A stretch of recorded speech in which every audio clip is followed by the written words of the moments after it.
The great citadels that had dominated the Greek mainland for over 3 centuries began their final death throes around 1200 BC.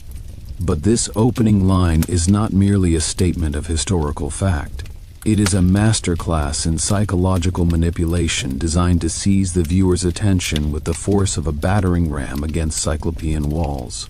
The word great immediately establishes scale. The word dominated establishes power.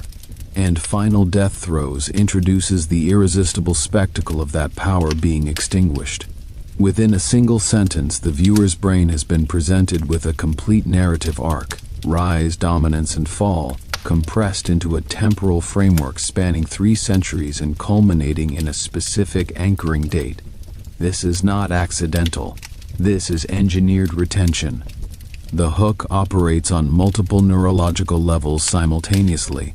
At the most basic level, it triggers what cognitive scientists call the magnitude bias, the human brain's hardwired tendency to pay disproportionate attention to large-scale phenomena. 3 centuries of dominance, an entire civilization. Cyclopean walls so massive that later Greeks attributed their construction to mythological giants. Every element in the opening sequence is calibrated to overwhelm the viewer's sense of scale, creating a cognitive state where the brain cannot look away, because the information being presented exceeds its normal processing parameters. The viewer is not merely interested, they are cognitively captured. But the hook goes deeper than simple magnitude. The reference to Cyclopean walls introduces a layer of mythological resonance that activates entirely different neural pathways. The viewer who knows Greek mythology experiences a flash of recognition. Cyclopes, one-eyed giants, the forge of Hephaestus, the imprisonment by Zeus. The viewer who doesn't know the mythology experiences something equally powerful. Curiosity about walls so enormous that an entire civilization believed only supernatural beings could have built them. In either case, the brain generates a dopamine microburst associated with novelty detection, creating a neurochemical incentive to continue watching. The archaeological framing of the destruction sequence represents a retention strategy of extraordinary sophistication. Rather than simply stating that Mycenaean civilization collapsed, the script takes the viewer on a guided tour of destruction that operates like a horror film's escalating reveal. Pylos falls first, and the description is not abstract but viscerally specific. A conflagration so intense that it baked clay tablets at temperatures exceeding 1000 degrees Celsius, charred wooden beams, melted bronze artifacts, collapsed masonry. Each detail is a sensory anchor that forces the viewer's brain to construct visual imagery, engaging the visual cortex, even though the viewer is processing auditory information. This cross-modal activation dramatically increases information encoding, and consequently, retention. The detail about the attackers showing no interest in looting represents one of the most powerful microhooks in the entire script.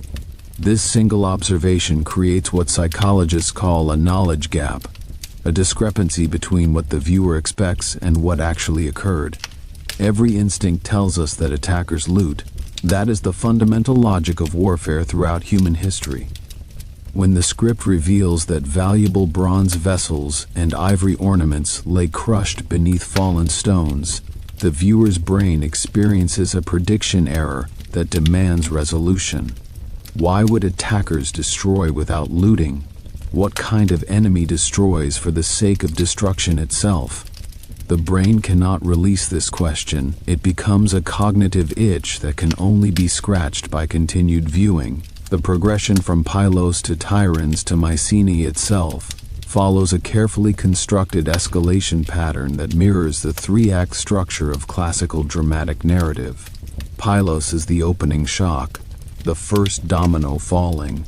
Tiryns raises the stakes by introducing the destruction of economic infrastructure, workshops producing perfumed oils, textiles, and metalwork for export throughout the eastern Mediterranean. The viewer's understanding of the catastrophe expands from a single palace to an entire economic system. And then Mycenae, the gold-rich citadel celebrated in Homer's epics, delivers the emotional climax. The famous Lion Gate, still standing while everything beyond it lies in ruins, creates an image of devastating poetic power. The gate that symbolized divine protection remained, but the civilization it was meant to protect had been annihilated. The mention of Heinrich Schliemann's golden death masks introduces a temporal bridge that connects the ancient destruction to modern discovery, creating a sense of archaeological adventure that appeals to the viewer's desire for treasure-hunting narratives. The fact that the shaft graves were undisturbed, that the attackers possessed no knowledge of these burial sites or showed no interest in grave robbing, reinforces the mystery established earlier about the nature of the attackers, while simultaneously introducing the romance of archaeological discovery that has captivated audiences since the 19th century.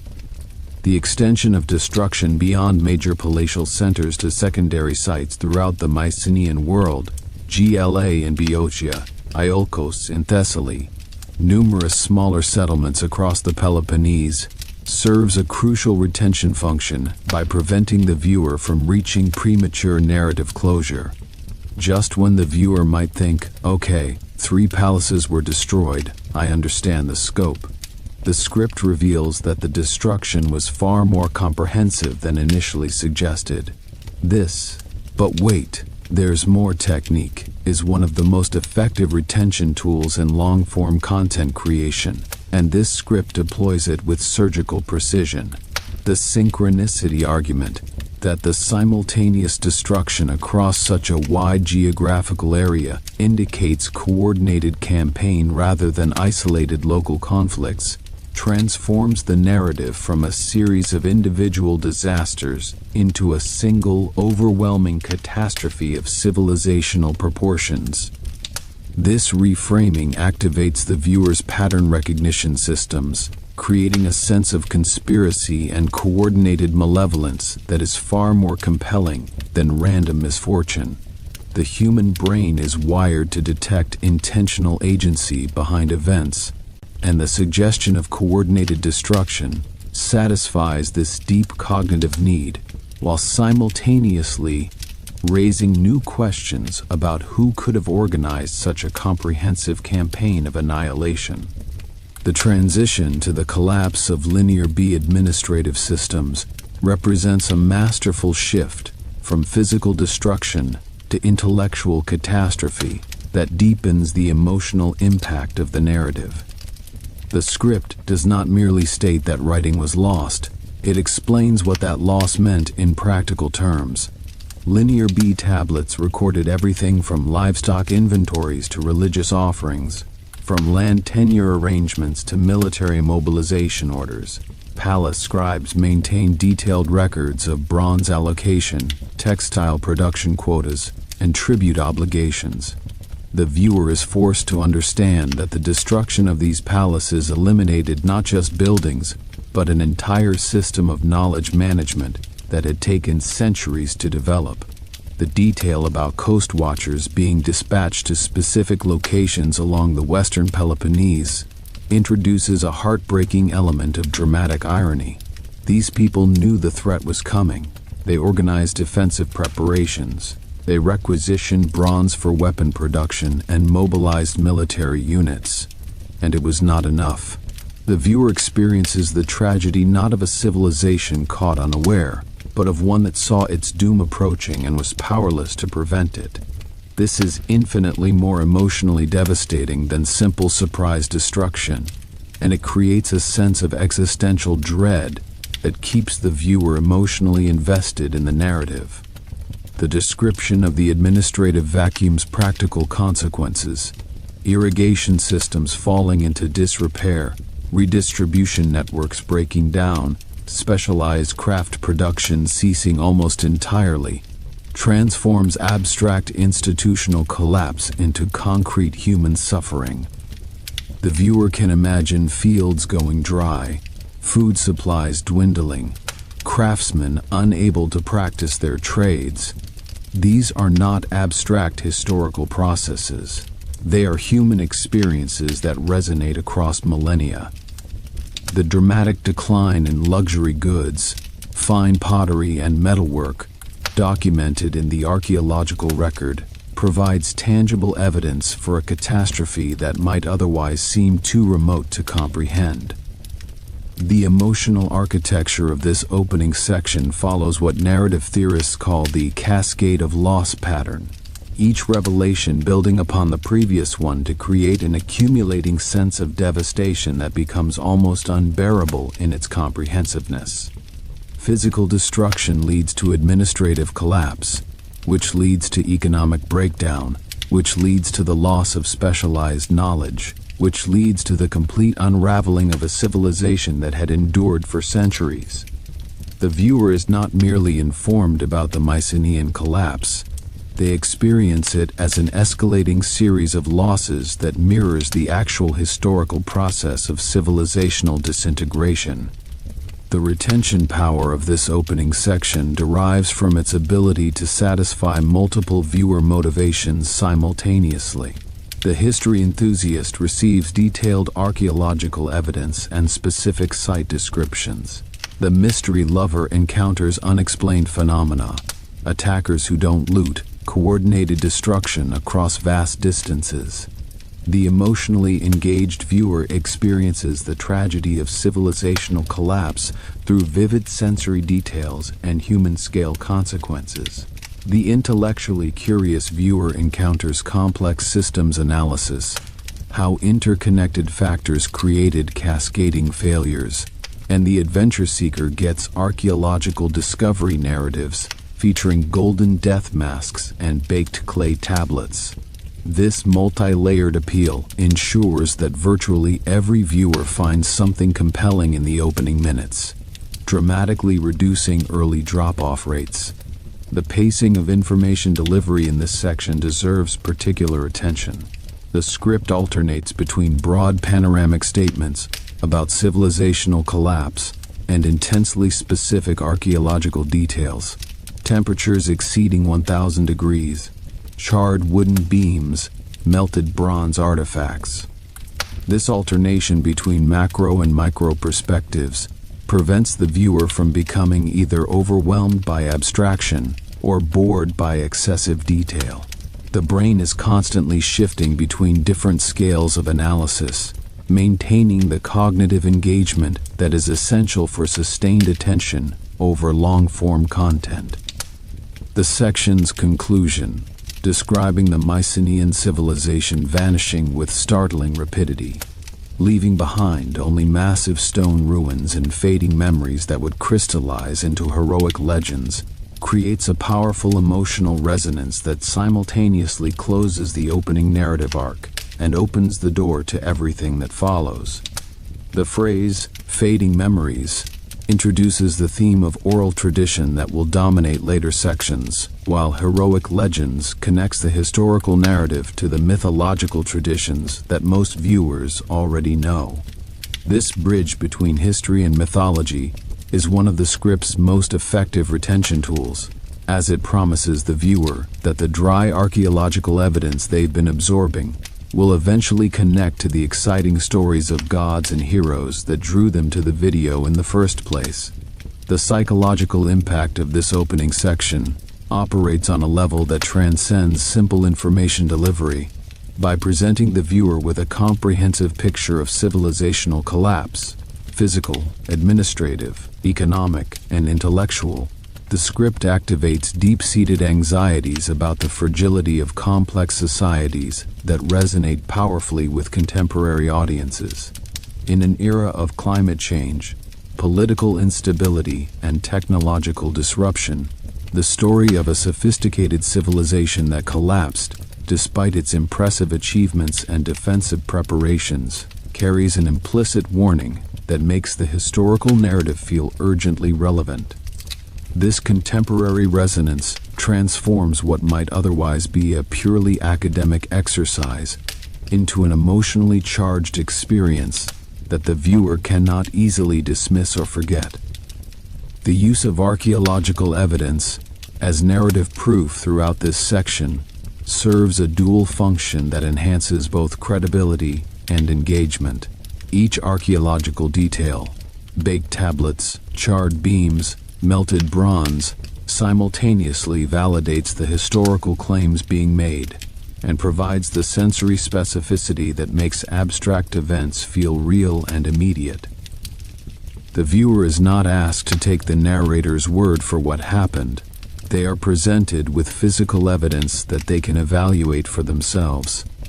This evidence-based approach creates a sense of intellectual partnership between the narrator and the viewer that is far more engaging than simple authoritative assertion. The section's treatment of the Sea Peoples introduces one of history's greatest unsolved mysteries in a way that maximizes viewer curiosity while providing enough information to prevent frustration. The Egyptian sources, particularly the inscriptions of Ramesses III at Medinet Habu, are presented as tantalizing but incomplete evidence for a phenomenon that remains fundamentally mysterious. The names of the Sea Peoples, Paliset, Cheker, Shekelesh, Denyen, and Weshesh, are exotic and evocative, suggesting distant origins and unknown motivations that the viewer's imagination cannot help but explore. The identification of these groups with various regions, Anatolia, the Aegean Islands, possibly Sicily and Sardinia, creates a geographical scope that transforms a regional conflict into a Mediterranean-wide catastrophe. The destruction of Ugarit provides one of the most emotionally powerful moments in the entire section. The desperate letters requesting military assistance against seaborne attackers, particularly the tablet recording the king of Ugarit, informing the king of Alasia that enemy ships had burned his cities and committed atrocities against his people, transform abstract historical processes into human tragedy. The viewer can hear the desperation in these ancient words, can imagine the king watching his cities burn while frantically dictating pleas for help that would never arrive. This is not history as academic exercise. This is history as human drama, and it creates an emotional connection that dramatically enhances retention. The analysis of internal factors contributing to the Mycenaean collapse introduces a layer of complexity that prevents the narrative from becoming a simple story of external destruction.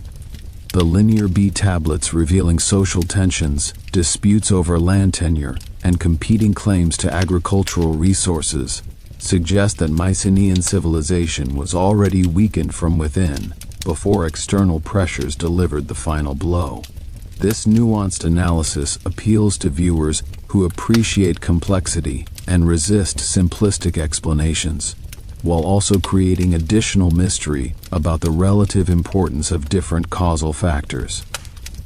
The climate change evidence, paleoclimatic data suggesting increased aridity around 1200 BC, pollen analysis indicating declining forest cover, changes in agricultural patterns, introduces a factor that resonates powerfully with contemporary audiences concerned about environmental change.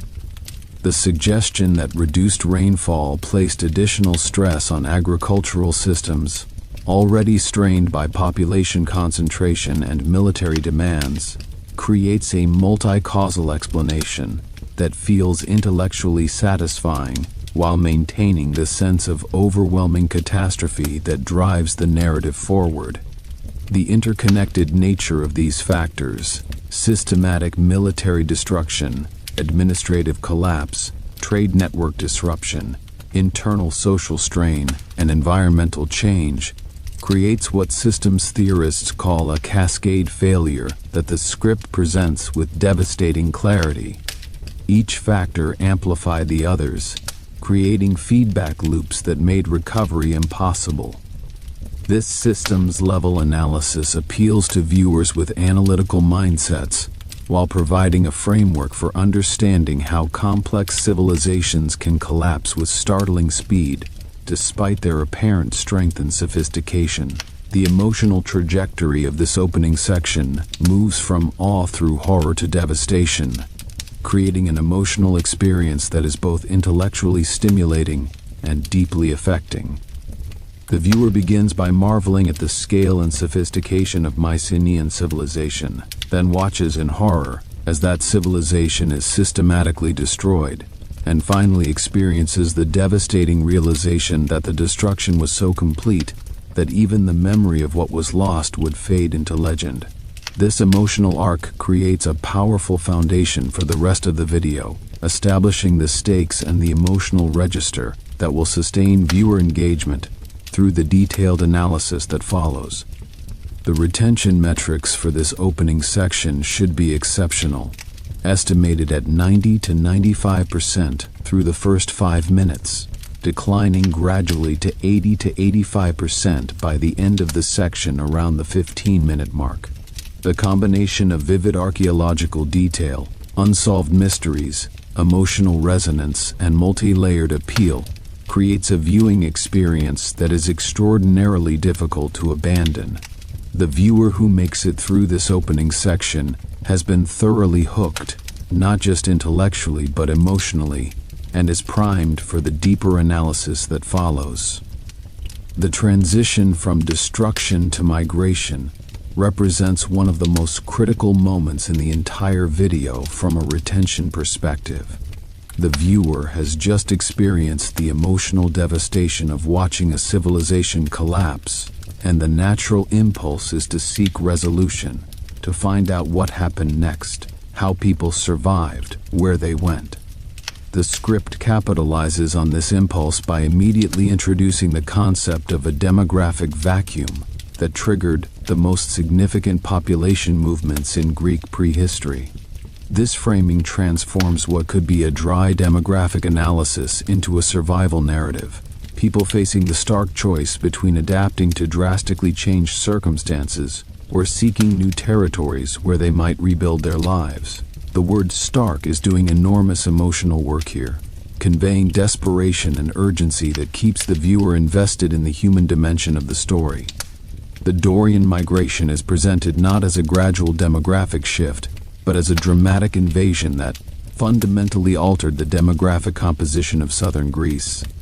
The language is deliberately martial, overwhelming the remnant Mycenaean populations throughout the Peloponnese, creating a sense of violent displacement that maintains the emotional intensity established in the opening section. The description of the Dorians speaking a distinctive dialect of early Greek, characterized by its preservation of long alpha vowels and specific consonantal features, introduces linguistic evidence that appeals to viewers interested in language and cultural identity, while providing the kind of specific, verifiable detail that enhances credibility. The archaeological evidence for the Dorian migration is presented through a series of material culture contrasts that make abstract demographic processes visible and comprehensible. The disappearance of sophisticated Mycenaean pottery traditions, replaced by much cruder handmade vessels exhibiting entirely different technological and aesthetic principles, creates a vivid before and after comparison that the viewer can easily visualize. The script is careful to note that these changes represent not merely a decline in technical skill, but the introduction of completely different cultural practices by populations unfamiliar with Mycenaean craft traditions. This distinction is crucial because it transforms a story of decline into a story of replacement, a far more dramatic and emotionally charged narrative. The transformation of burial practices provides what the script calls equally compelling evidence for population replacement rather than cultural evolution. The contrast between elaborate Mycenaean chamber tombs, underground structures accessed through long entrance passages called dromoi, and simple Dorian cist graves, stone-lined rectangular pits, often covered with stone slabs, creates another powerful visual comparison that makes the demographic transformation tangible. The minimal grave goods in Dorian burials, a few pottery vessels, simple bronze ornaments, and occasionally iron implements, stand in stark contrast to the elaborate burial assemblages of Mycenaean elite interments, reinforcing the narrative of civilizational regression that the viewer has been following since the opening section. The strategic sophistication of the Dorian advance, establishing major settlements at Sparta, Argos, and Corinth, each commanding important agricultural resources and communication routes, introduces a note of grudging admiration that complicates the viewer's emotional response. The Dorians are not merely destroyers, they are strategic thinkers who understand geography, resources, and military advantage. This complexity prevents the narrative from becoming a simple morality tale of civilized victims and barbaric invaders, maintaining the intellectual sophistication that distinguishes this content from simpler historical narratives. The variation in impact across different regions, violent displacement in some areas, gradual absorption in others, adds another layer of nuance that rewards attentive viewing. The linguistic evidence supporting selective displacement and integration, the survival of pre-Dorian religious terminology and place names, suggests a more complex process than simple conquest and replacement. The Dorians adopting certain local religious practices and maintaining cult sites sacred to earlier populations indicates a degree of cultural synthesis rather than complete replacement. This nuanced analysis appeals to viewers who appreciate complexity while providing the kind of detailed evidence that enhances the video's credibility and educational value. The Dorian social organization.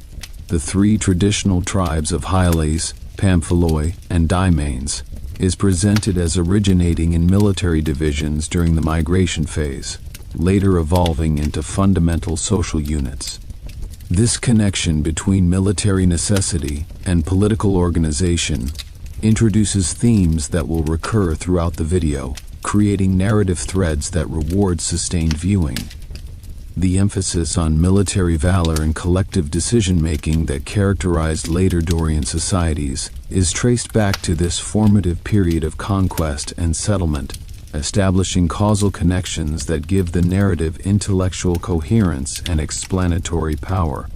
The Ionian migration introduces a contrasting narrative of flight rather than conquest, populations fleeing eastward across the Aegean Sea to escape the chaos engulfing mainland Greece.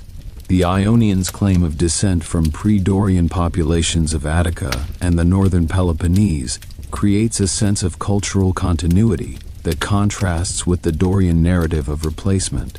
The detail that they carried with them cultural traditions that preserved important elements of Mycenaean heritage introduces the theme of cultural preservation through migration that will become increasingly important as the video progresses.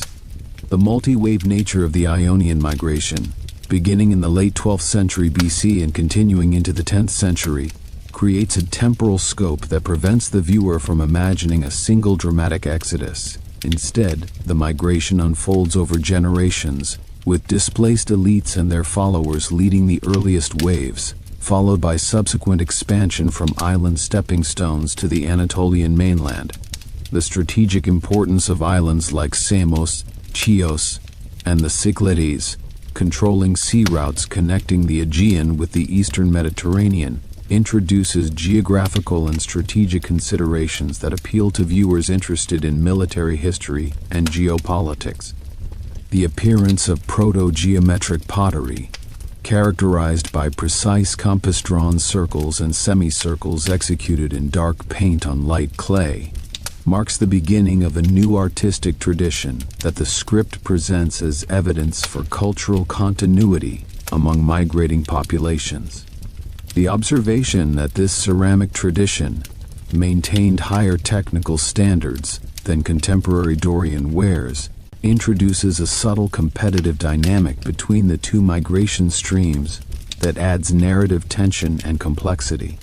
The Ionians are presented as cultural preservers, maintaining craft traditions that the Dorians had destroyed, creating a dichotomy that will resonate throughout the rest of the video.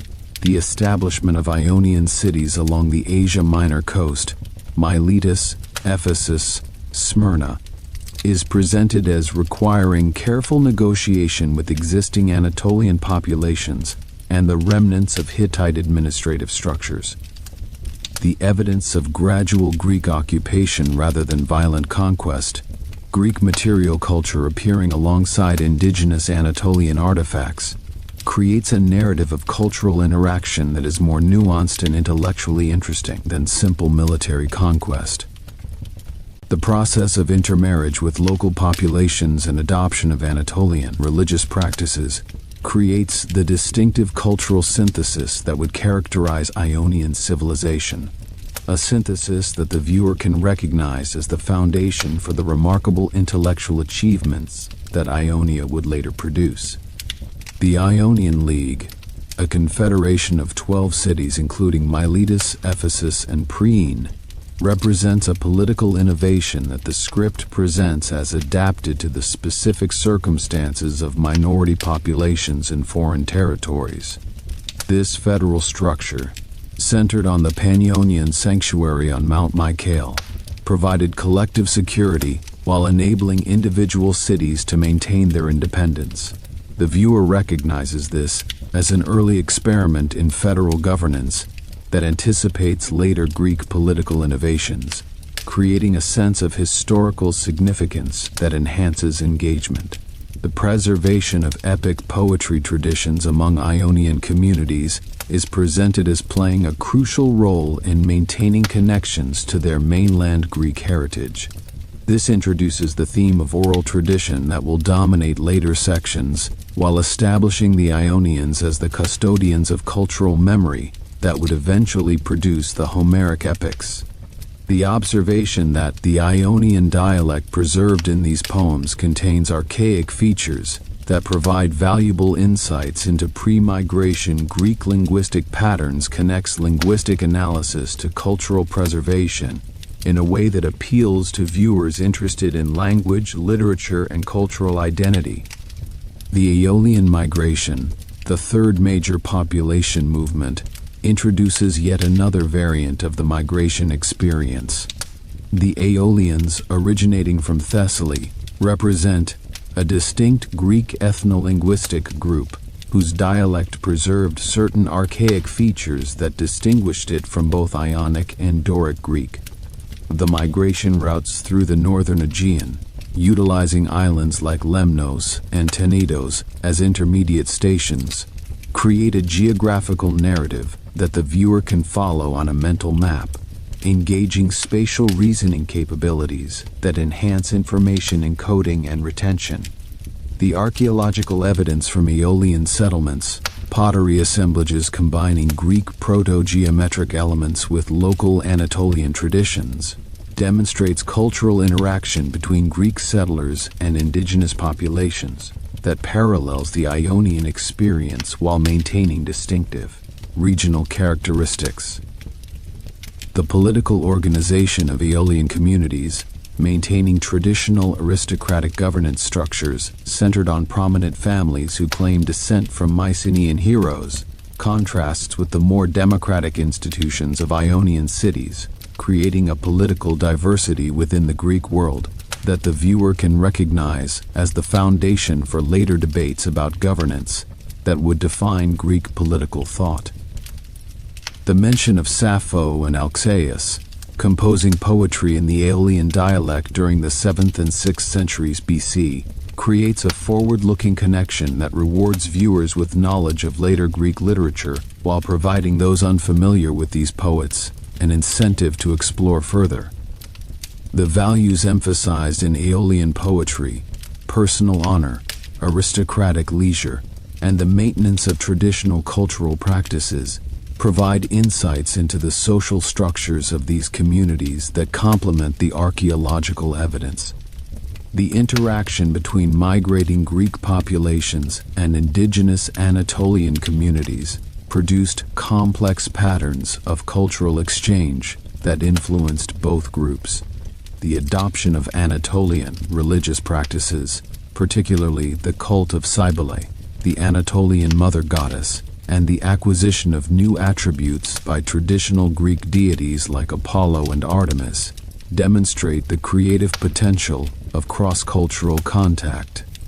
The technological exchange, particularly in metallurgy and pottery production, accelerated developments that would have taken much longer in isolation.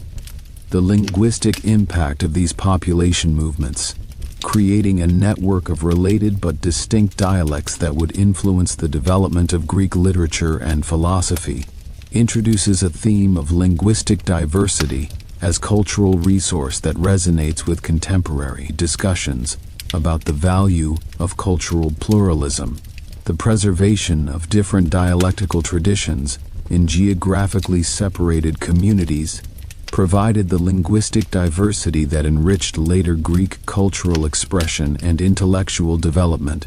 The demographic consequences of the migrations, reducing population density in traditional Greek heartlands, while creating new centers of civilization in previously peripheral regions, established the political fragmentation that would characterize the Greek world throughout the Archaic and Classical periods.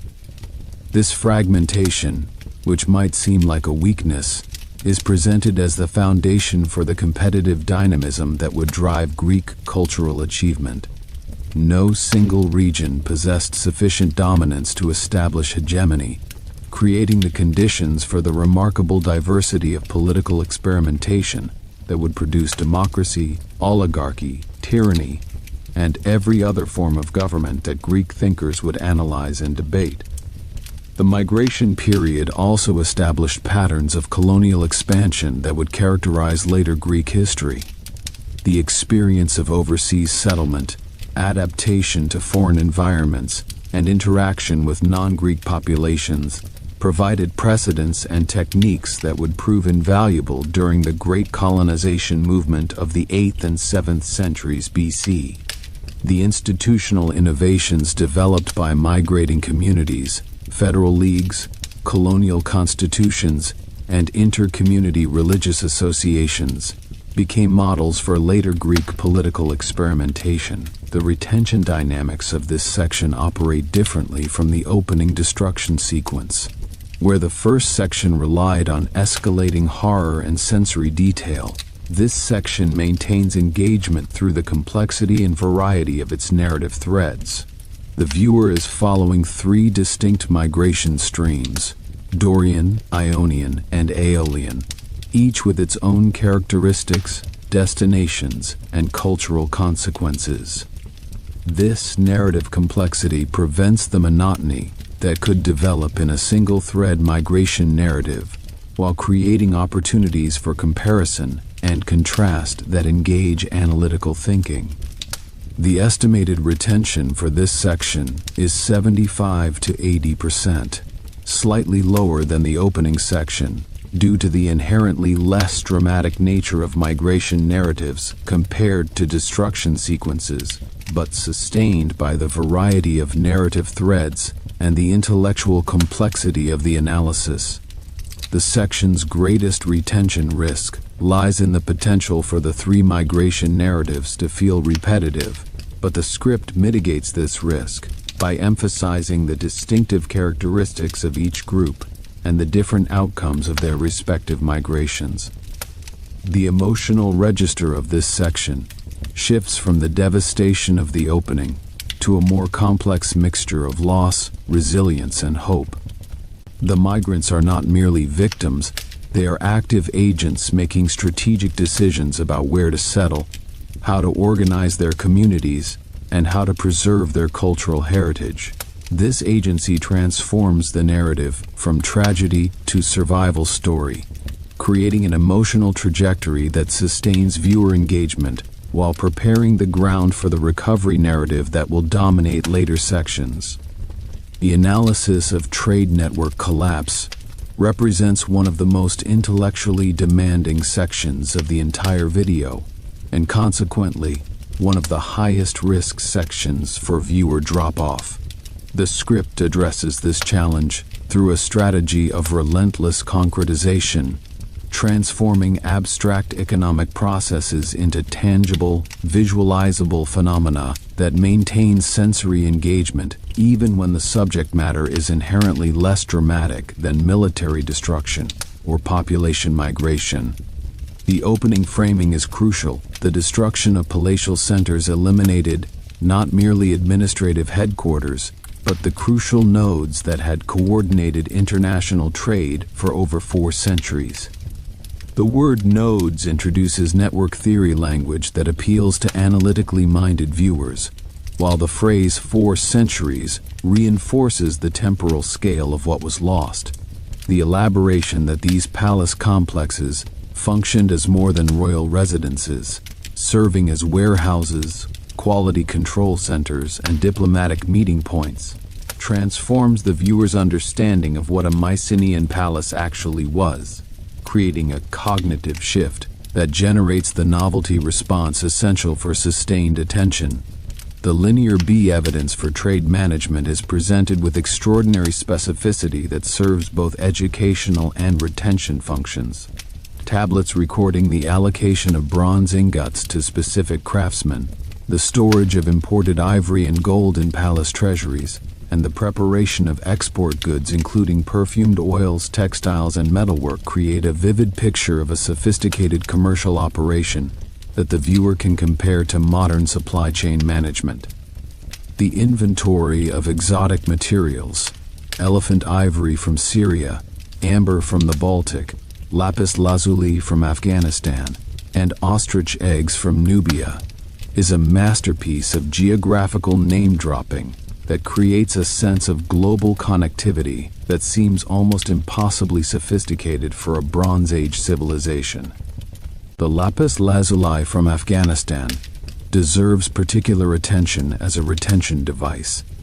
This single detail, that a Bronze Age Greek palace maintained trade connections extending to Central Asia, is so surprising and counterintuitive that it creates a powerful prediction error in the viewer's brain. Most people's mental model of Bronze Age Greece does not include trade routes spanning thousands of kilometers to Afghanistan. The cognitive dissonance between expectation and reality generates a dopamine response that reinforces attention and enhances memory encoding. This is the kind of wow fact that viewers share with friends and remember long after the video ends, contributing to both retention and viral potential. The collapse of quality control systems is presented as having immediate consequences for Greek participation in international markets. The detail about Mycenaean stirrup jars meeting standardized capacity measurements that facilitated international commerce introduces the concept of Bronze Age standardization that most viewers have never considered. The idea that ancient civilizations maintained quality standards comparable to modern international trade regulations creates another prediction error that enhances engagement while deepening the viewer's understanding of what was lost in the collapse. The disruption of diplomatic relationships is framed in terms that resonate with contemporary understanding of international relations. Bronze Age international trade operated within a framework of diplomatic agreements between royal courts. This sentence could describe modern trade agreements, and the parallel is not lost on attentive viewers. The Amarna letters and other diplomatic archives provide evidence for a sophisticated international system that the viewer can recognize as a precursor to modern diplomacy. The collapse of Mycenaean political authority eliminated Greek participation in this diplomatic network, leaving individual merchants without the royal protection essential for conducting business in foreign territories. A consequence that any modern business person can immediately understand. The archaeological evidence from Ugarit, Mycenaean pottery disappearing from contexts dating after 1180 BC, provides the kind of precise, datable evidence that transforms abstract economic analysis into concrete historical narrative. The viewer can visualize the moment when Greek goods stopped arriving at this crucial trading hub, imagining the merchants who waited for ships that never came, and the customers who sought products that were no longer available. This personalization of economic data is a powerful retention technique that the script employs consistently throughout this section. The copper supply crisis is presented with a clarity that makes complex metallurgical economics accessible to general audiences. Cyprus supplying the majority of copper consumed by Mycenaean craftsmen with ingots bearing Cypriot hallmarks appearing in palace storerooms across mainland Greece, creates a clear picture of supply chain dependency. The disruption of this supply chain forcing Greek metalworkers to rely increasingly on recycled bronze, with archaeological analysis revealing significantly higher concentrations of impurities and inconsistent alloy compositions indicating the use of scrap metal rather than fresh ingots, provides scientific evidence that the viewer can evaluate independently, enhancing both credibility and engagement. The tin supply crisis introduces an even more dramatic dimension to the economic collapse. Unlike copper, which could be obtained from multiple sources, tin deposits were extremely rare and geographically concentrated in Afghanistan, Bohemia, and possibly Britain. The idea that Bronze Age civilizations depended on supply chains spanning thousands of kilometers for a single essential raw material creates a sense of vulnerability that resonates powerfully with contemporary audiences familiar with global supply chain disruptions. The observation that the disruption of these networks made tin virtually unobtainable for Greek craftsmen, accelerating the transition to iron technology by necessity rather than choice, introduces a theme of necessity-driven innovation that will recur throughout the video. The Egyptian evidence, tomb inscriptions of Ramesses III listing tribute and trade goods but making no mention of products identifiable as Mycenaean Greek, provides external confirmation of the trade collapse from a completely independent source. The contrast with earlier Egyptian records that specifically reference goods from Keftiu and Tanaju demonstrates that established commercial relationships had been completely severed. This cross-referencing of evidence from multiple civilizations enhances credibility while creating a sense of Mediterranean-wide catastrophe that expands the narrative's geographical scope. The transformation of pottery production illustrates the broader collapse of specialized craft industries in terms that are visually comprehensible and emotionally resonant. The contrast between Mycenaean pottery workshops achieving remarkable standardization through centralized production systems and post-palatial pottery traditions showing dramatic regional variation and significantly reduced technical competence creates a before and after comparison that makes abstract economic decline visible and tangible. The viewer can imagine the difference between a precisely manufactured, standardized product and a crude, irregular handmade vessel, and that visual comparison communicates the scale of civilizational regression more effectively than any statistical analysis. The decline in metalwork expertise, particularly weapon production, introduces a military dimension to the economic analysis that maintains the martial narrative thread established in the opening section.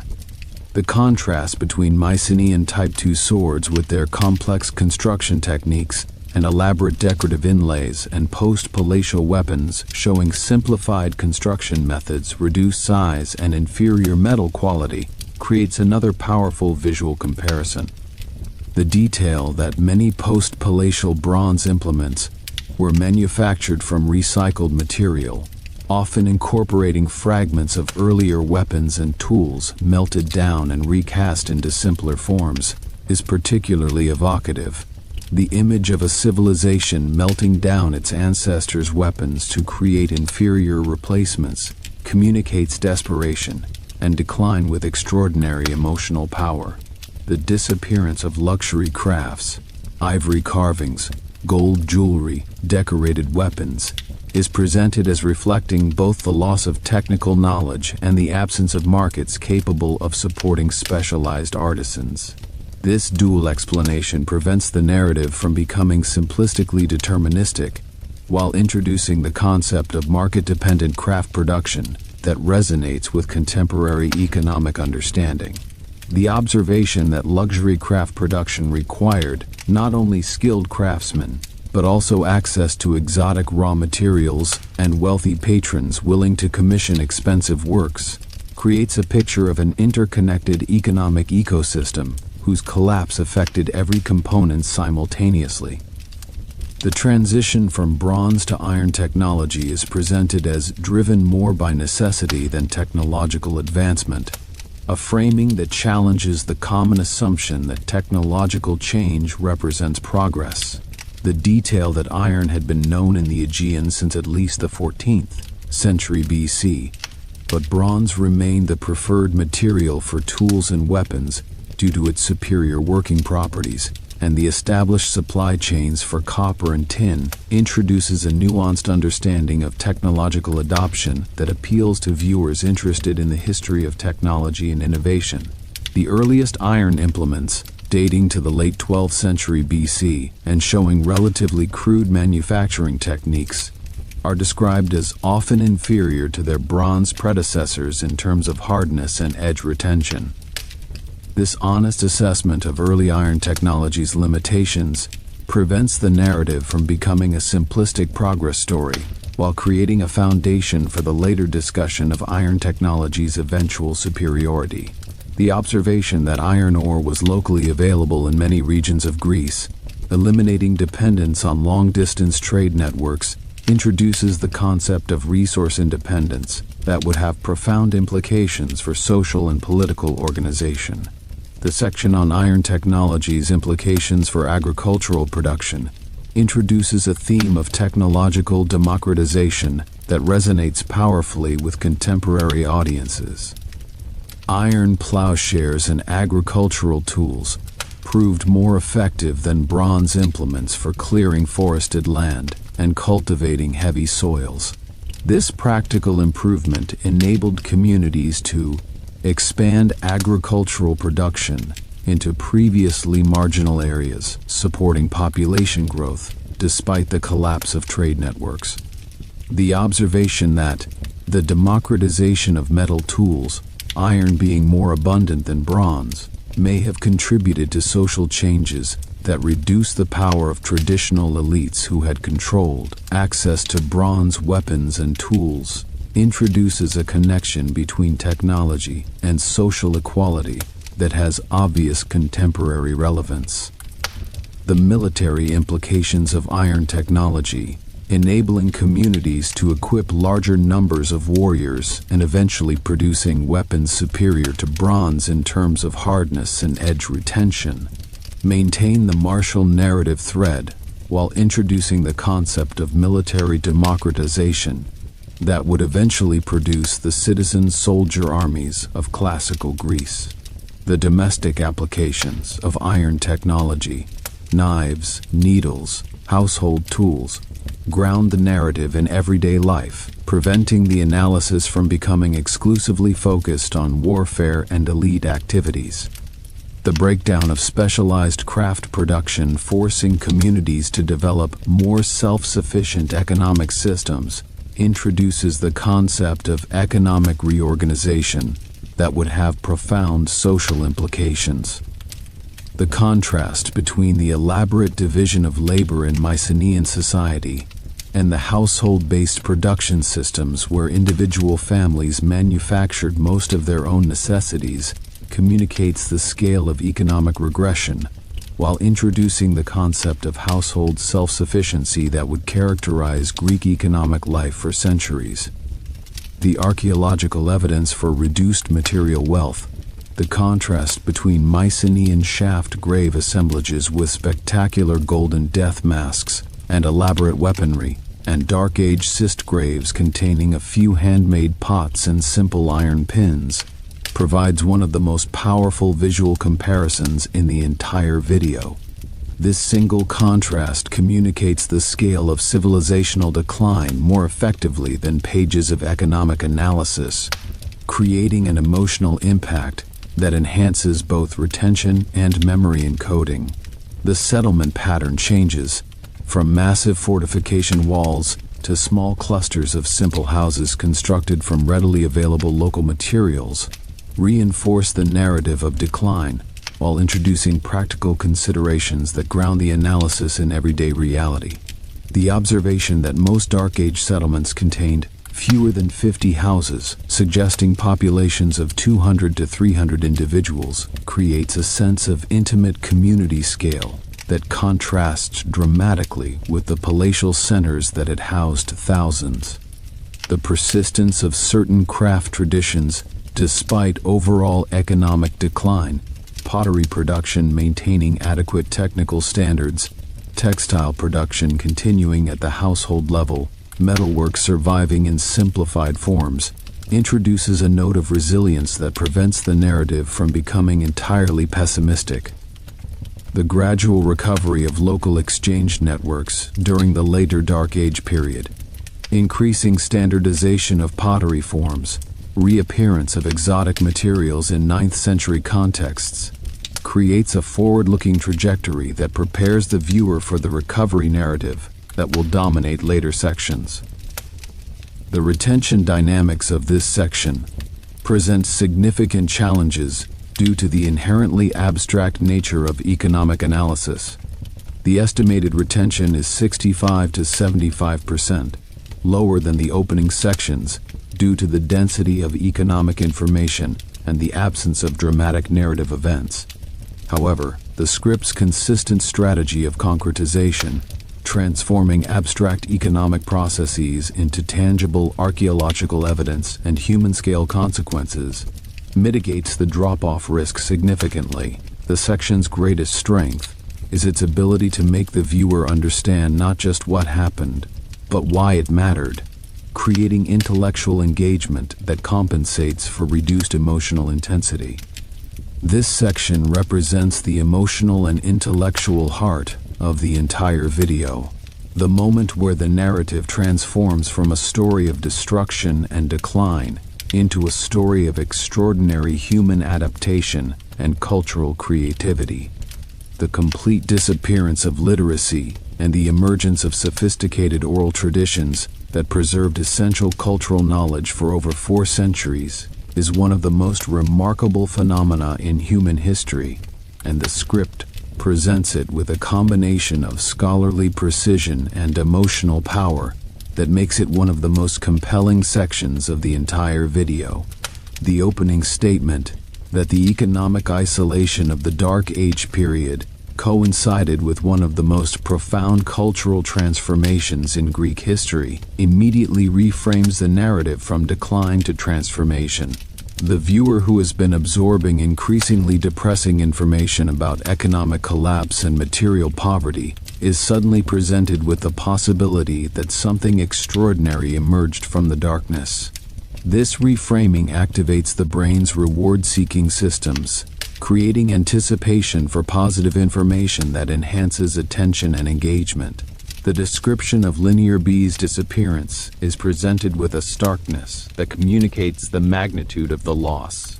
The script vanished so thoroughly that when alphabetic writing eventually reached Greece around 750 BC, it arrived as a completely foreign innovation with no connection to the earlier syllabic system.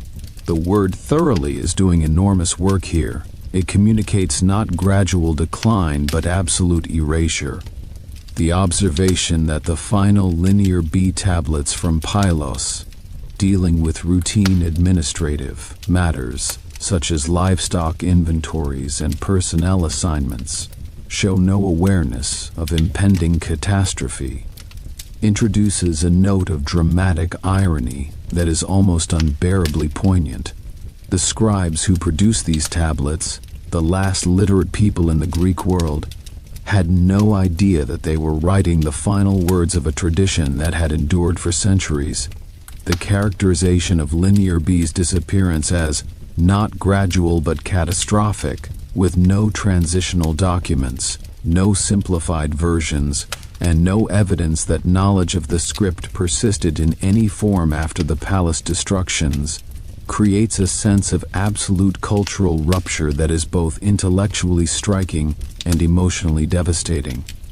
The comparison with other ancient writing systems that evolved or were gradually replaced by more efficient scripts emphasizes the uniqueness of Linear B's fate and the completeness of the cultural break it represents. The explanation of why Linear B disappeared so completely, its exclusively administrative function, its dependence on palace bureaucracies, The small and highly specialized professional class of scribes transforms what might seem like an inexplicable catastrophe into a comprehensible consequence of institutional design. The detail that clay tablets were typically recycled after their immediate purpose was fulfilled, with only accidental firing during palace destructions preserving them for modern discovery, introduces a fascinating insight into ancient information management that appeals to viewers interested in the history of technology and communication. The description of scribal training, mastering over 80 syllabic signs, plus numerous ideograms representing commodities, livestock, and measurements, communicates the sophistication of the system that was lost, while emphasizing the specialized nature of the knowledge that died with the palace scribes. The observation that scribes needed familiarity with various regional dialects represented in palace territories adds another layer of complexity that enhances the viewer's appreciation of what was destroyed. The absence of monumental inscriptions in Linear B, contrasted with contemporary civilizations like Egypt and Mesopotamia, where writing appeared on temple walls, royal monuments, and private dedicatory objects, provides a crucial comparative perspective that explains why Mycenaean literacy was so vulnerable to institutional collapse. The purely utilitarian nature of Linear B literacy made it completely dependent on the institutional structures that supported it, a design flaw that proved fatal when those structures were destroyed. The 4-century gap between the disappearance of Linear B and the adoption of alphabetic writing is described as the longest period of illiteracy in Greek history, a characterization that communicates the magnitude of the cultural disruption while creating a temporal framework that the viewer can grasp. 400 years, that is longer than the entire history of the United States. The viewer's brain struggles to comprehend such an extended period of cultural darkness, and that struggle itself generates the cognitive engagement that sustains attention. The transition to oral traditions is presented as a triumph of human adaptability rather than a mere coping mechanism. The observation that Greek communities developed alternative methods for preserving and transmitting essential cultural information that proved remarkably effective at maintaining cultural continuity despite the absence of written records reframes the narrative from loss to innovation. The viewer is invited to admire the ingenuity of communities that found ways to preserve their cultural heritage without the technology that we consider essential for information preservation. The adoption of the Phoenician alphabet around 750 BC is presented as occurring through commercial contacts with Levantine traders, rather than any indigenous development of writing systems, a detail that emphasizes the complete break with earlier writing traditions while introducing the theme of cultural exchange that will dominate later sections. The earliest Greek alphabetic inscriptions appearing on pottery vessels from trading centers such as Pithecusae and Cumae in southern Italy connects the adoption of writing to the colonial expansion that will be discussed in later sections, creating narrative threads that reward sustained viewing. The Greek adaptation of the Phoenician script, the systematic use of certain consonantal signs to represent vowel sounds, creating the first true alphabet in human history, is presented as a revolutionary innovation that the viewer can appreciate as one of the most significant intellectual achievements in human history. The creation of the first true alphabet is a fact that most viewers have never encountered, and its presentation here creates a powerful wow moment that generates dopamine and enhances both retention and memory encoding. The confirmation that Greek scribes who learned the Phoenician script showed no knowledge of Linear B conventions or terminology provides definitive evidence for the complete break between the two writing systems. The vocabulary and formulaic expressions in early alphabetic inscriptions derived from contemporary spoken Greek rather than administrative traditions preserved from the Bronze Age, a detail that reinforces the magnitude of the cultural rupture while demonstrating the thoroughness of the script's scholarly analysis. The epic poetry tradition is presented as the most sophisticated achievement of Dark Age oral culture, a characterization that elevates oral tradition from a primitive substitute for writing to a cultural achievement in its own right.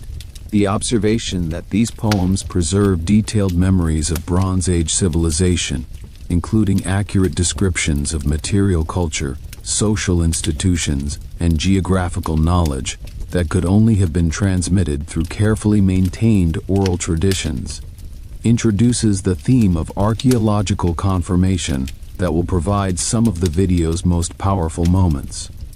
The boar's tusk helmet, worn by Odysseus during his night raid in the Iliad, provides the first of these archaeological confirmation moments. The description of the helmet corresponding precisely to actual Mycenaean helmets discovered in chamber tombs throughout Greece, complete with the elaborate construction technique involving rows of curved tusks sewn onto leather caps, creates a moment of intellectual excitement that is almost physical in its intensity. The detail that these helmets disappeared from use after the Bronze Age collapse, yet the Homeric description preserves technical details that could only have been transmitted through carefully maintained oral traditions spanning multiple generations, transforms a piece of archaeological evidence into proof of the extraordinary effectiveness of oral memory systems. The formulaic composition system, repeated epithets, standardized scenes, and metrical formulas, is presented not merely as artistic convention, but as a sophisticated mnemonic technology.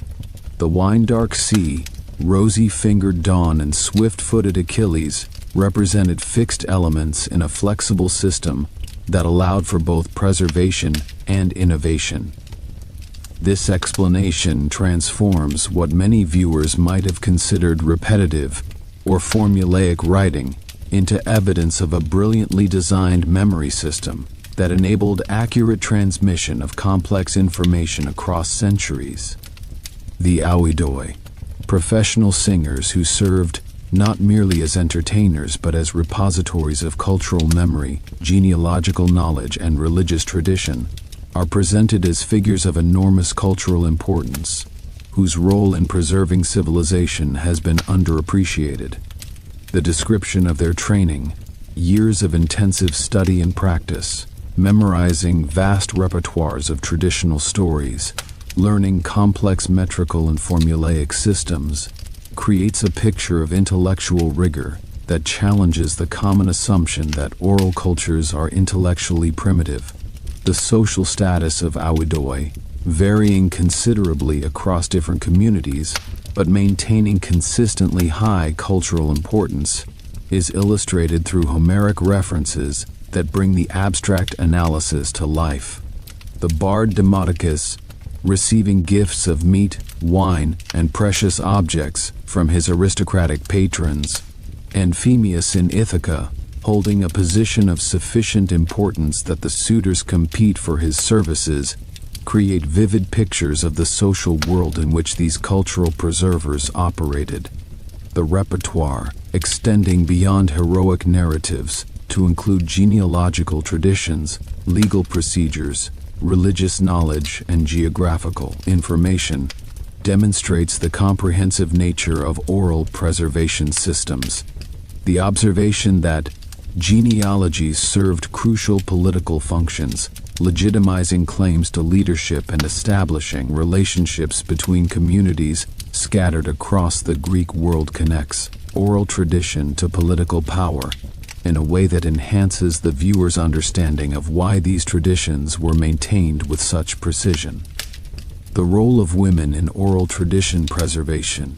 Female singers and storytellers maintained important cultural traditions alongside their male counterparts, introduces a gender dimension that broadens the narrative's appeal while providing a more complete picture of Dark Age cultural life. The preservation of domestic traditions, including craft techniques, agricultural knowledge, and household religious practices, through work songs, lullabies, and informal storytelling, creates a picture of cultural transmission that encompasses all aspects of daily life. The mythological narratives that flourished during the Dark Age period are presented as serving multiple functions beyond entertainment and cultural preservation. The transformation of historical memories into comprehensible narratives. The destruction of Mycenaean centers became the siege of Troy. The migration period became the wanderings of heroes returning from war, and the struggle to establish new communities became the foundation myths of various Greek cities. Reveals the creative processes through which traumatic historical experiences were transformed into culturally meaningful stories. This analysis appeals to viewers interested in mythology, psychology, and the relationship between history and narrative.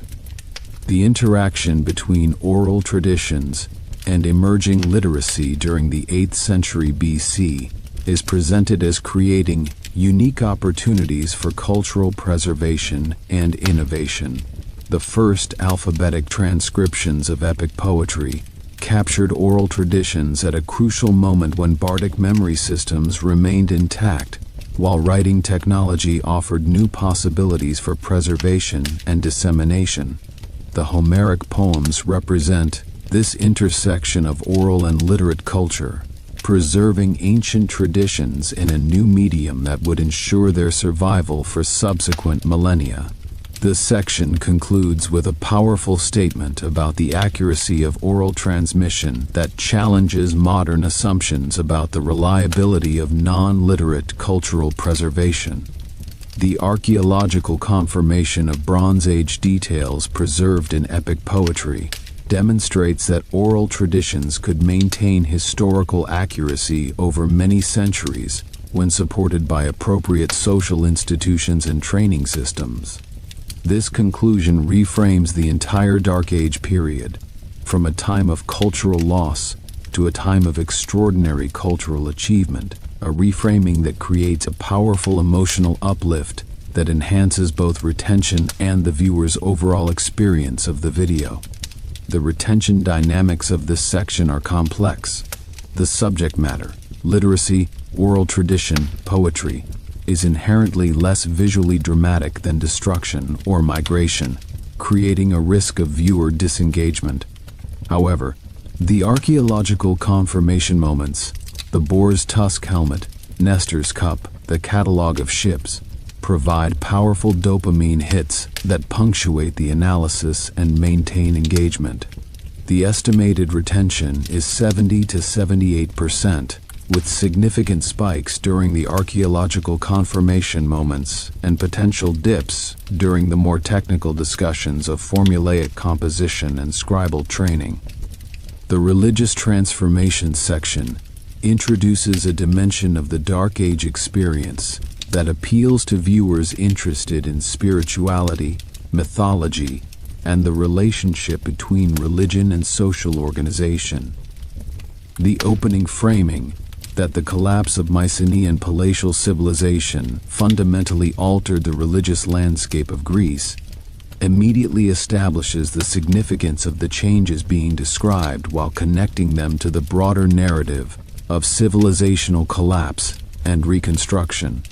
The linear B evidence for Mycenaean religion, a complex religious hierarchy centered on palace-controlled sanctuaries where professional priests and priestesses conducted elaborate rituals using precious vessels, exotic offerings, and carefully maintained inventories of sacred objects, creates a picture of state-sponsored religion that the viewer can compare to later Greek religious practices.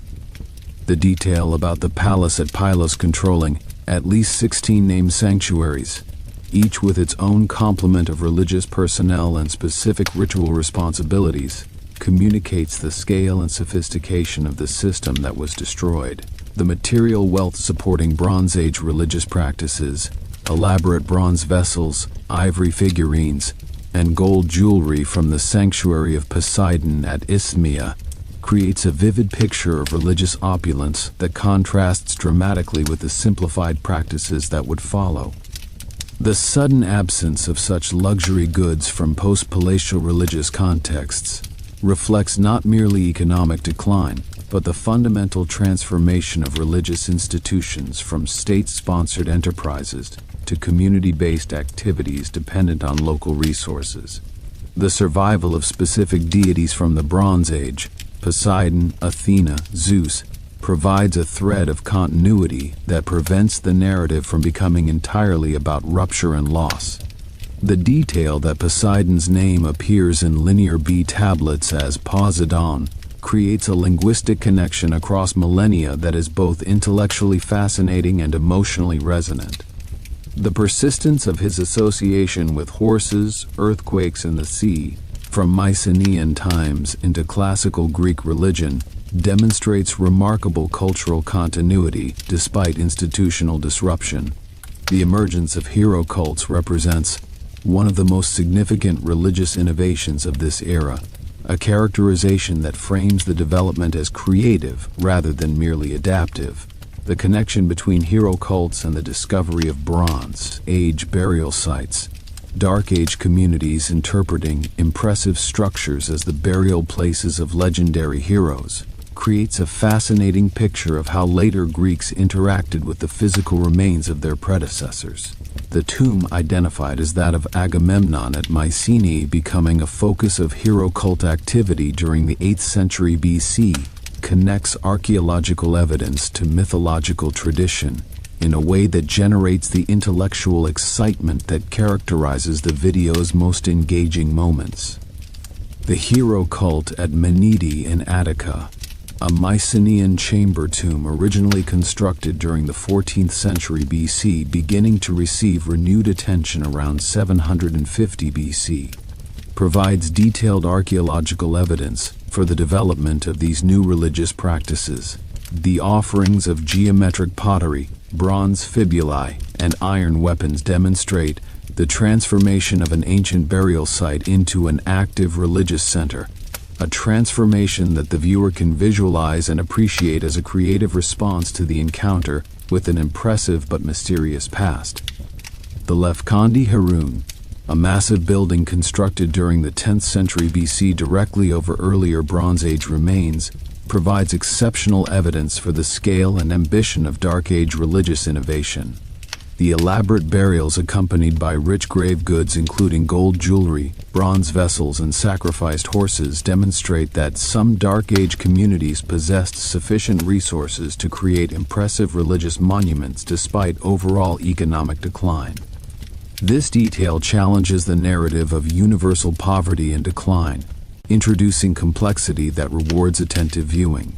The transformation of burial practices, from elaborate Mycenaean chamber tombs to simple cist graves to cremation, reflects broader changes in religious attitudes and social organization that the script traces with scholarly precision.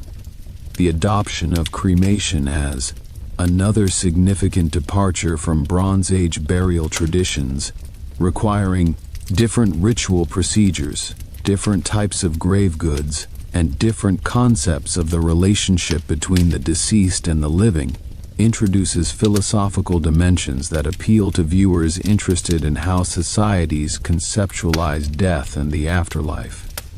The emergence of geometric pottery, characterized by precisely executed linear designs, compass-drawn circles, and increasingly complex decorative schemes, is presented as coinciding with changes in burial practices and religious attitudes.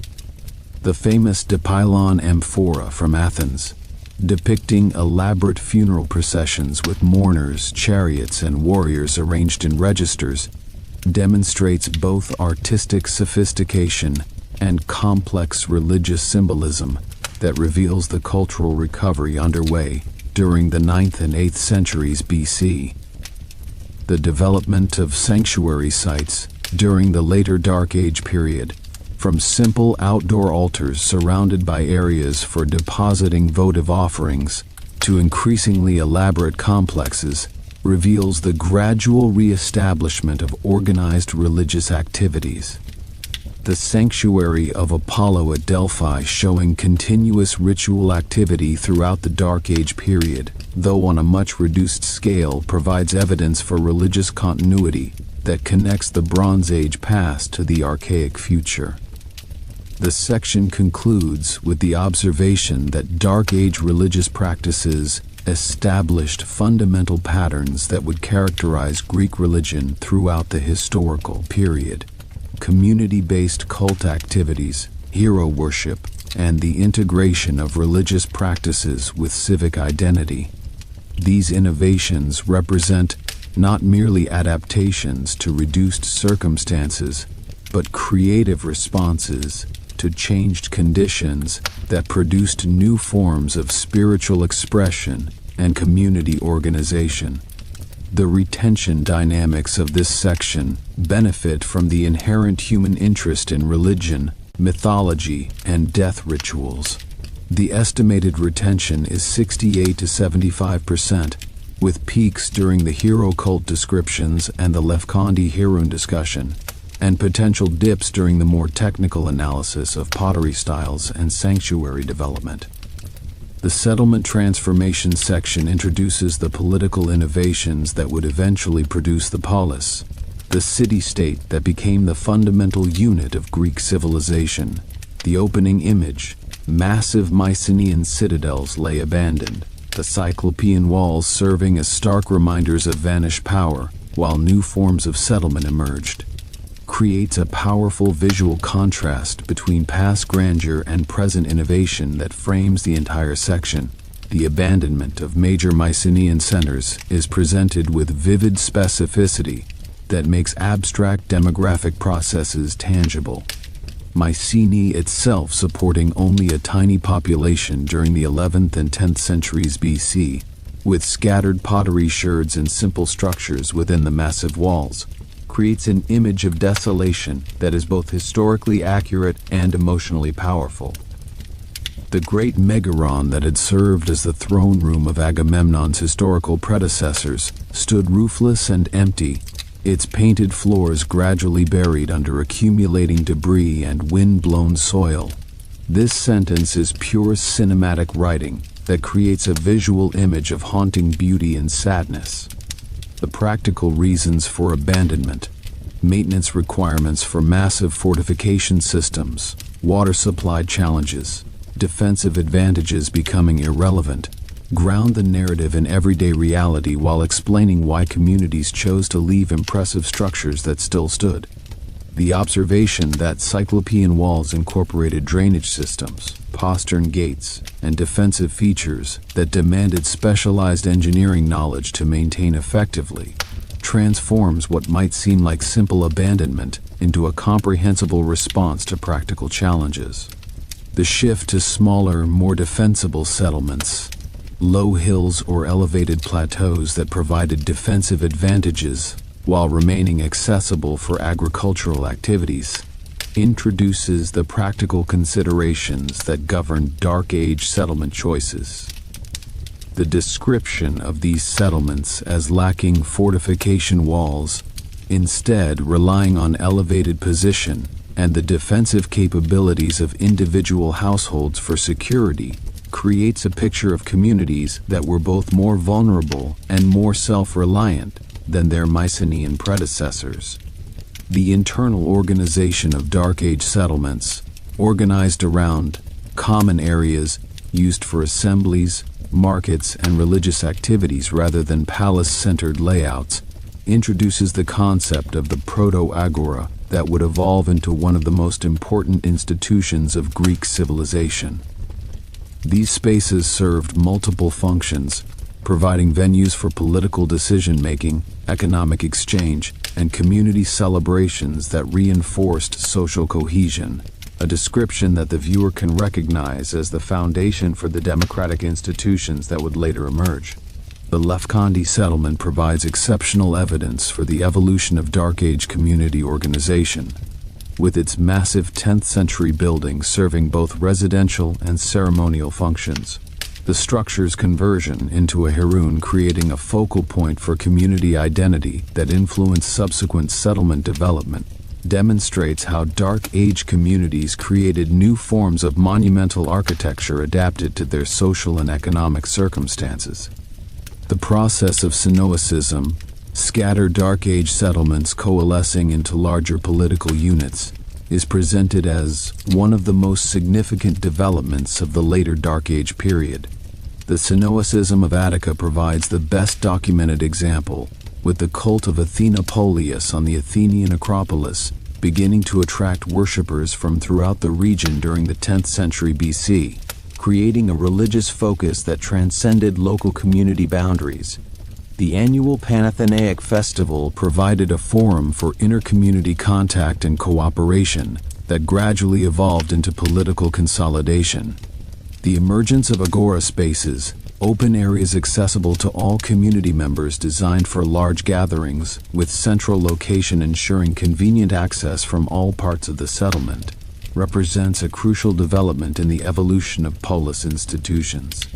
The contrast with restricted palace courtyards that had served as ceremonial spaces during the Bronze Age emphasizes the egalitarian principles that govern Dark Age political institutions.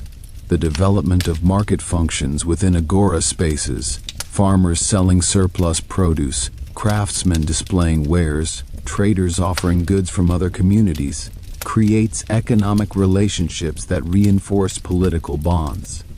The archaeological evidence from the Athenian agora revealing simple altars and boundary stones, wells and fountains, and temporary shelters demonstrates the gradual development of infrastructure supporting these multiple functions.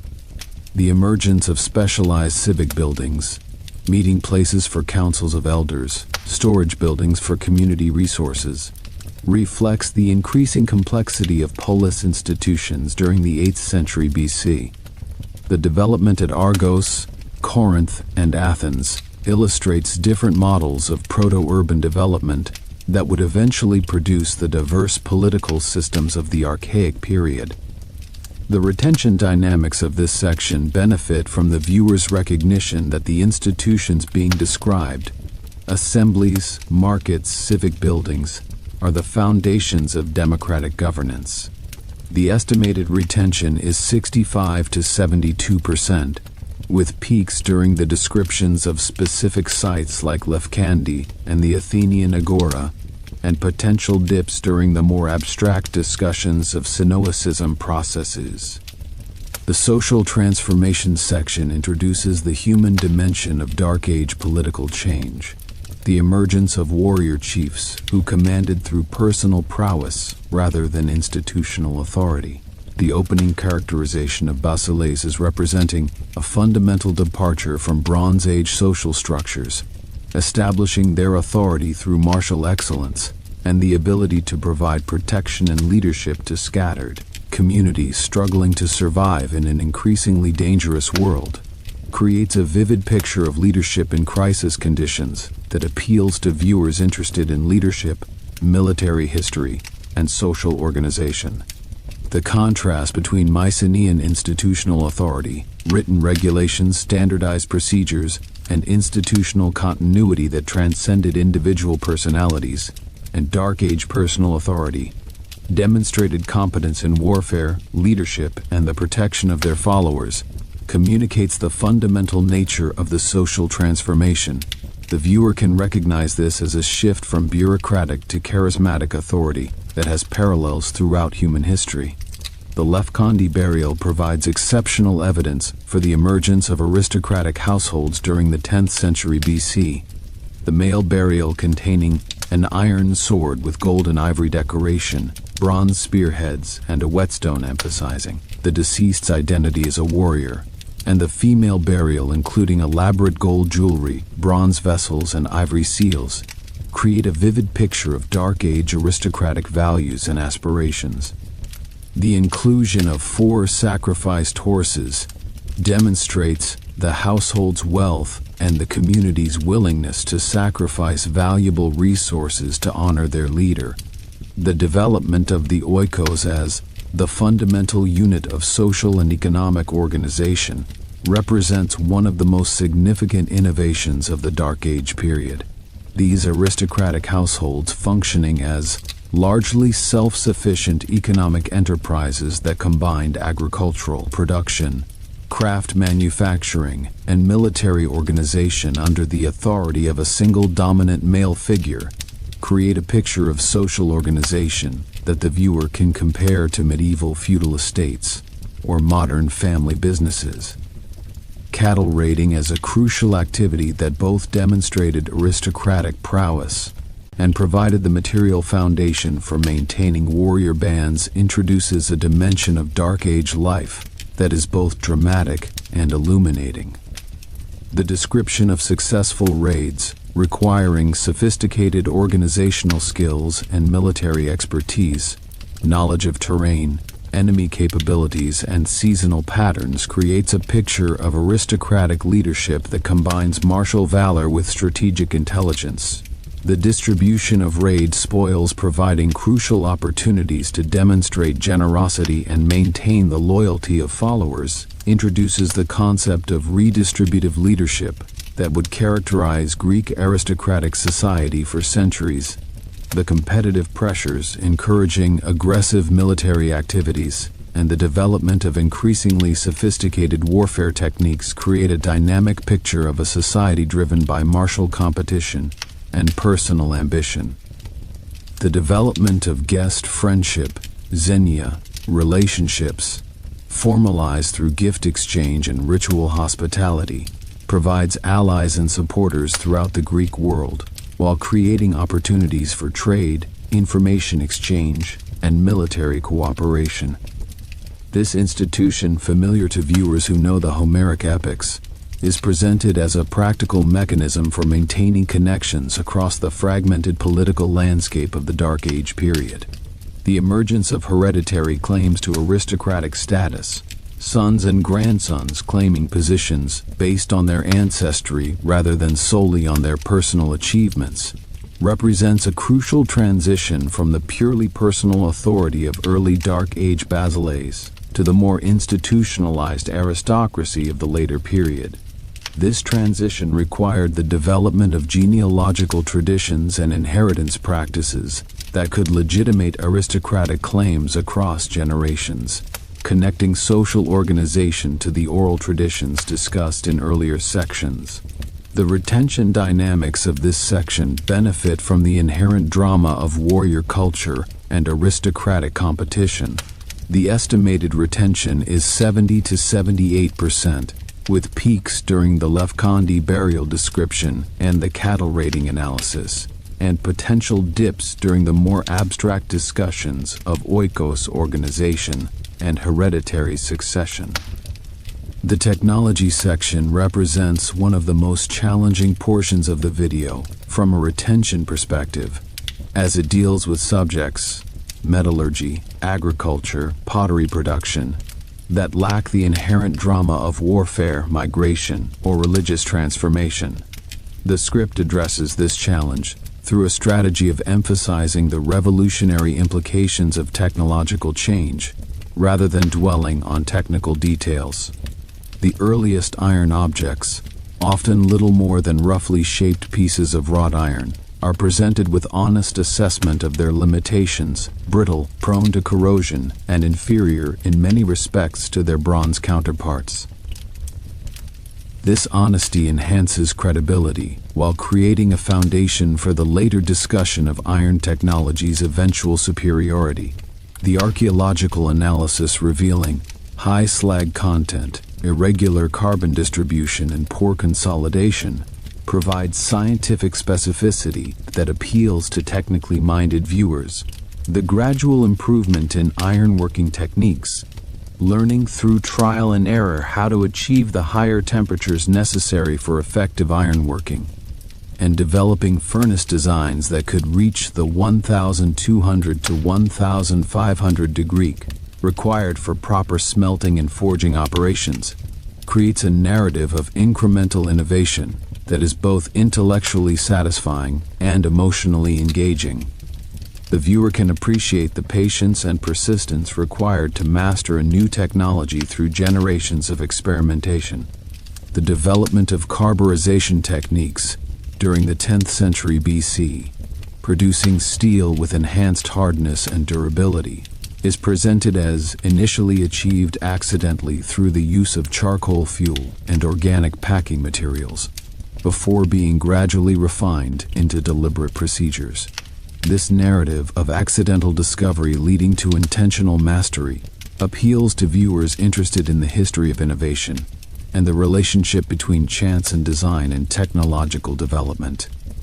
The agricultural revolution enabled by iron tools, plowshares penetrating heavy clay soils that had been difficult or impossible to cultivate using bronze implements, is presented as having consequences that extended far beyond simple productivity improvements.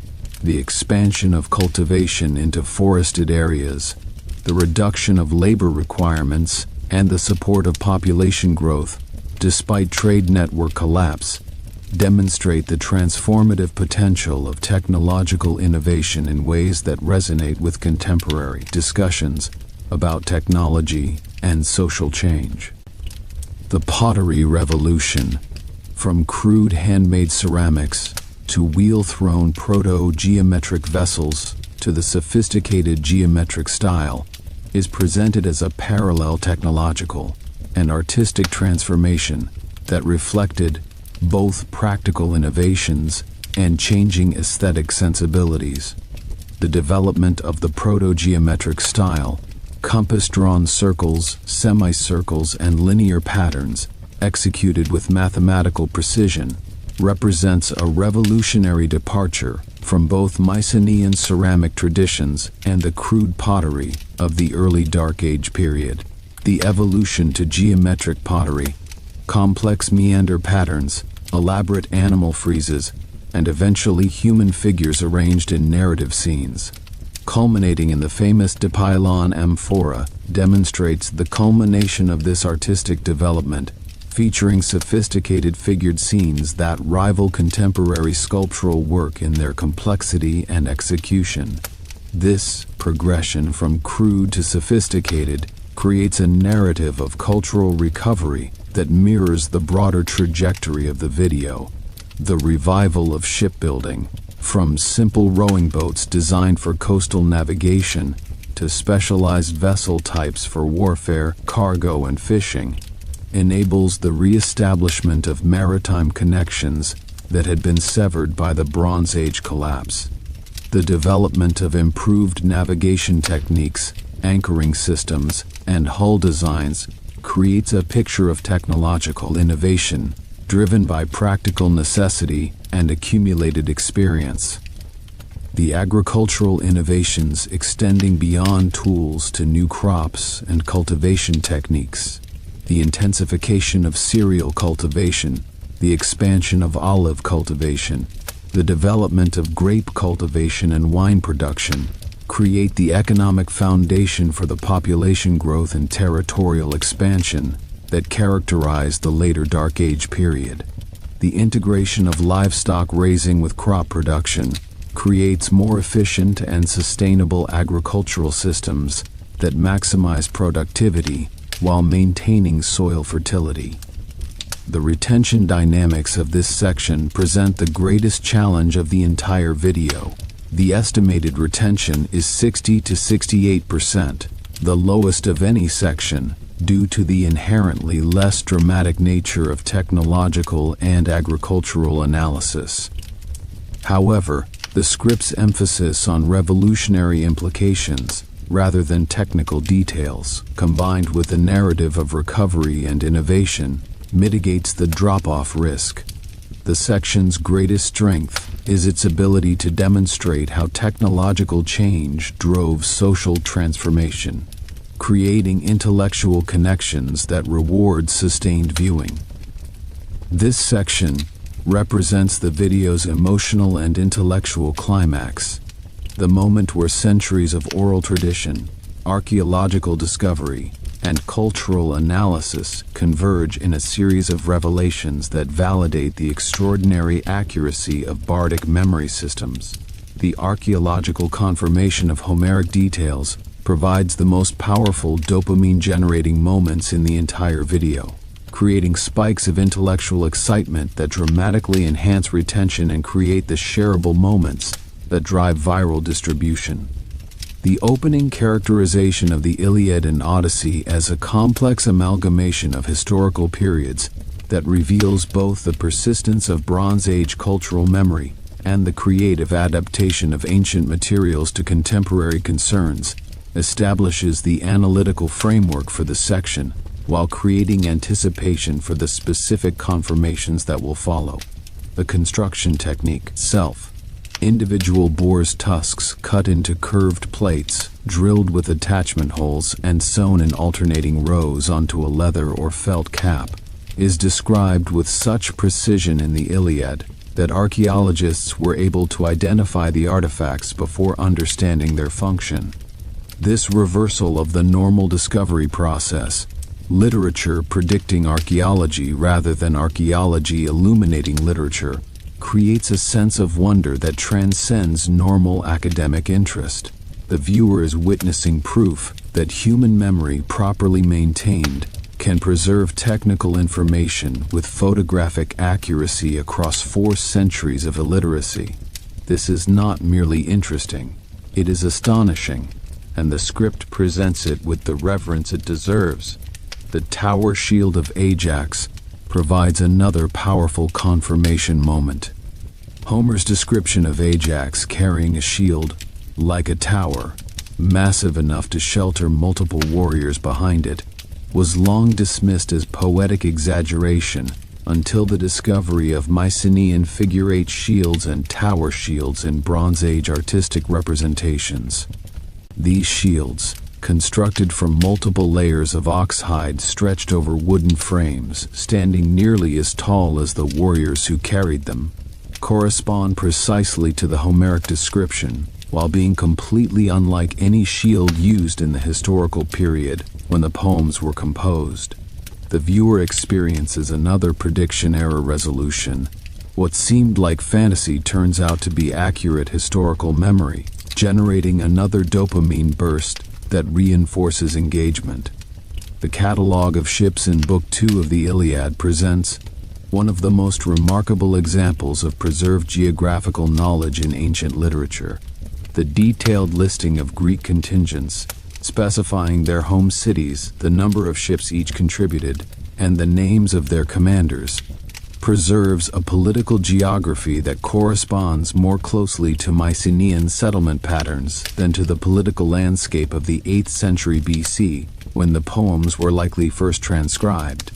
Cities that were major centers during the Bronze Age but insignificant during the historical period receive prominent mention, while cities that rose to prominence after the Dark Age are absent or minimally represented.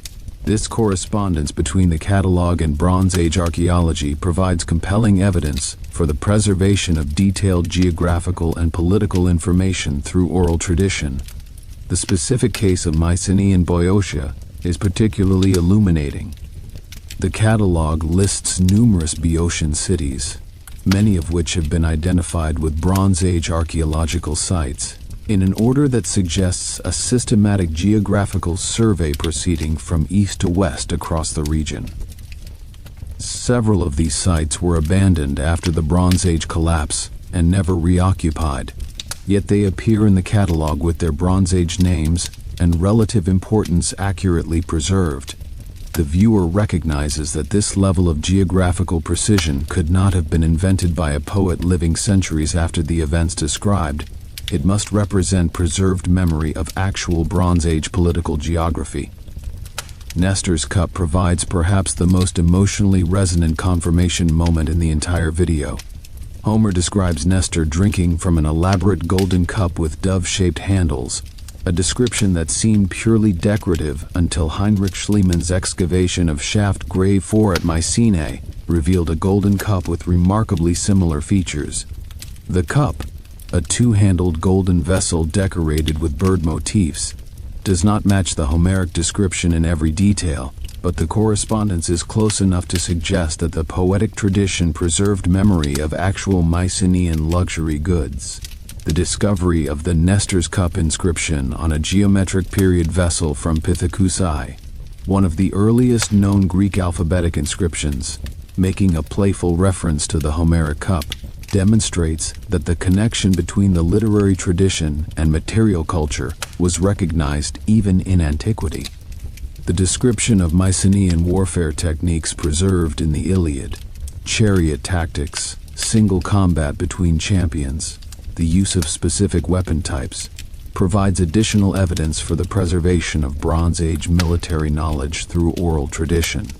The Homeric depiction of chariots being used primarily as transportation to the battlefield, rather than as mobile fighting platforms, corresponds to what archaeologists have reconstructed of actual Mycenaean chariot warfare, which differed significantly from the chariot tactics used by contemporary Near Eastern civilizations. This distinctive tactical approach, warriors riding to battle in chariots, dismounting to fight on foot, and using chariots primarily for pursuit and retreat, is accurately preserved in the Iliad, despite being completely alien to the warfare practices of the 8th century BC. The social institutions described in the Homeric poems present a more complex picture, a palimpsest of different historical periods layered upon one another in ways that reflect both the persistence of ancient memories and the creative adaptation of traditional materials. The Wanax, the Mycenaean king whose title appears in Linear B tablets, is mentioned only once in the Iliad, applied to Agamemnon in a context that suggests the poet preserved the term without fully understanding its original significance. The more common term Basileus, which in Linear B designated a relatively minor official but in the Homeric poems describes powerful warrior kings, demonstrates how the meaning of preserved terminology could shift dramatically over centuries of oral transmission. The description of palatial architecture in the Odyssey, Odysseus's palace, with its megaron, its storage rooms, and its elaborate entrance, preserves architectural features that correspond more closely to Mycenaean palace design than to any structures that existed during the historical period. The Great Hall with its central hearth, its 4 columns supporting the roof, and its decorated walls recalls the megaron at Pylos with remarkable precision. Yet the same poems describe social customs, the treatment of guests, the role of the assembly, the relationship between king and nobles, that reflect Dark Age rather than Bronze Age practices. This layering of different historical periods within a single narrative demonstrates the complex processes through which oral traditions simultaneously preserved and transformed their source material. The religious practices described in the Homeric poems similarly combine Bronze Age and Dark Age elements in ways that illuminate the transformation of Greek religion during the intervening centuries.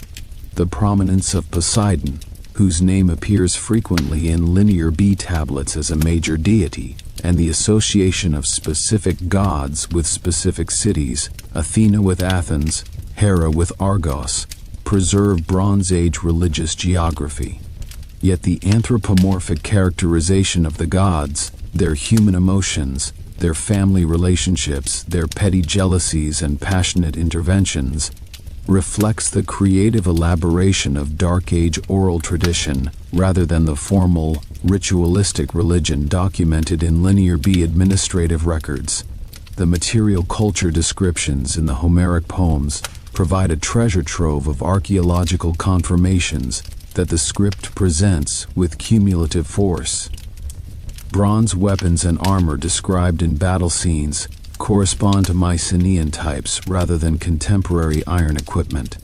The elaborate metalworking techniques described in the creation of Achilles' shield, multiple layers of different metals, intricate decorative scenes, and sophisticated joining techniques recall the advanced metallurgical capabilities of Bronze Age craftsmen rather than the simpler techniques available during the Dark Age. The description of Odysseus's bed, built around a living olive tree, with the trunk serving as one of the bedposts, preserves a construction technique documented in Mycenaean architectural remains but unknown in later periods. The formulaic system that preserved these details operated through what modern cognitive scientists would recognize as a distributed memory network. No single performer needed to remember every detail, but the collective tradition maintained a comprehensive archive of cultural knowledge that could be accessed and recombined by skilled practitioners.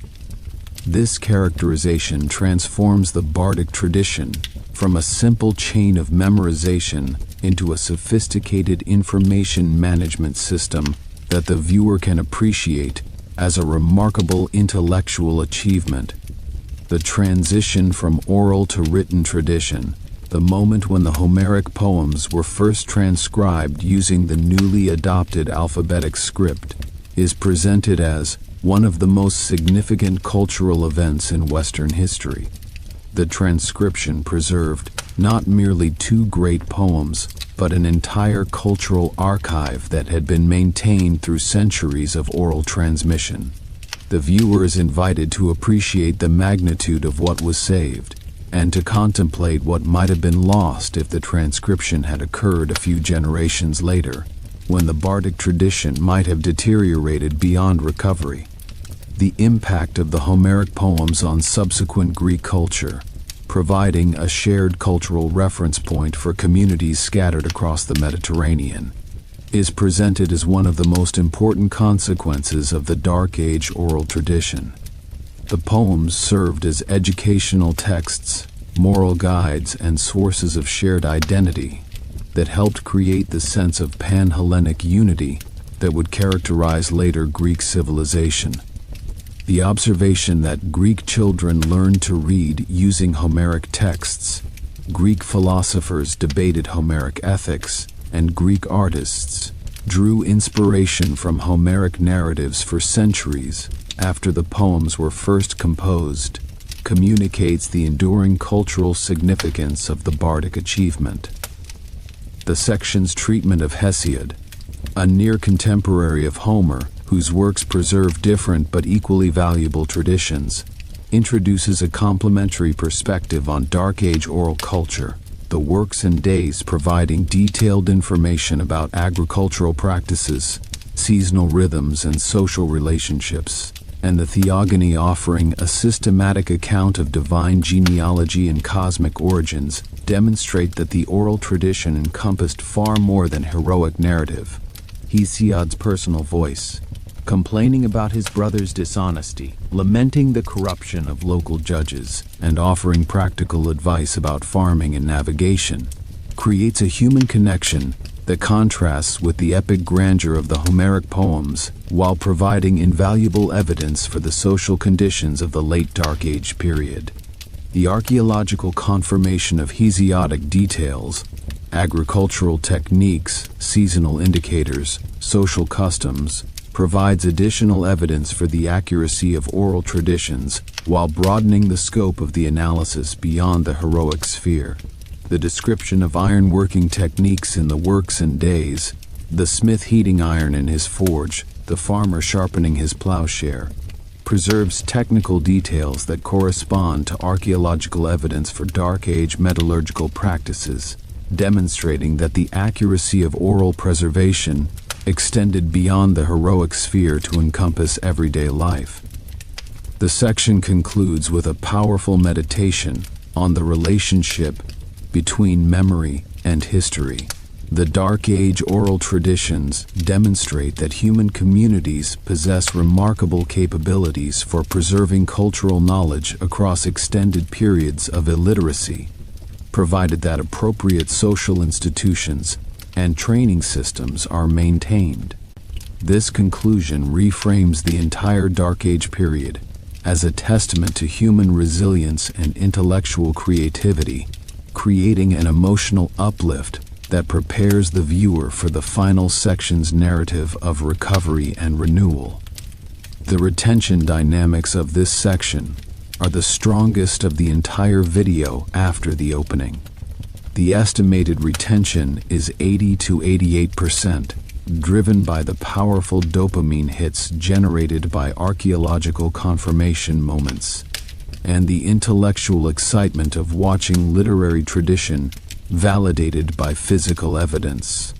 The section's greatest strength is its ability to transform academic analysis into a series of revelations that feel personally meaningful to the viewer, each confirmation moment reinforcing the sense that the past is not lost but preserved in ways that we are only beginning to understand. The final section carries the enormous responsibility of resolving the narrative arc that has been building throughout the entire video, transforming the story of destruction, darkness, and survival into a story of renewal, innovation, and the birth of one of history's most remarkable civilizations. The emotional stakes are immense. The viewer has invested significant time and emotional energy in following the Greek world through its darkest period, and they expect a payoff that justifies that investment. The script delivers this payoff through a carefully orchestrated crescendo of recovery, innovation, and achievement that transforms the Dark Age from a period of loss into a crucible of transformation. The opening image, the gradual re-establishment of long-distance trade connections during the 9th and 8th centuries BC, introduces the recovery narrative through the lens of economic revival that connects directly to the trade collapse described in earlier sections. The appearance of Phoenician luxury goods in Greek contexts and Greek pottery in Levantine and Egyptian sites creates a sense of reconnection that is both economically significant and emotionally satisfying. The viewer who remembers the devastating trade collapse of the 12th century experiences a sense of relief and hope as commercial networks begin to reform. The role of Phoenician traders as cultural intermediaries who transmitted not only goods but ideas, technologies, and artistic motifs introduces the theme of cross-cultural exchange that will dominate this section. The adoption of the Phoenician alphabet, the most consequential cultural borrowing in Greek history, is presented as occurring through practical commercial contacts rather than deliberate cultural policy. The detail that the earliest Greek alphabetic inscriptions appear on pottery vessels from trading settlements in southern Italy and the Levant connects the adoption of writing to the colonial expansion that represents one of the section's major themes.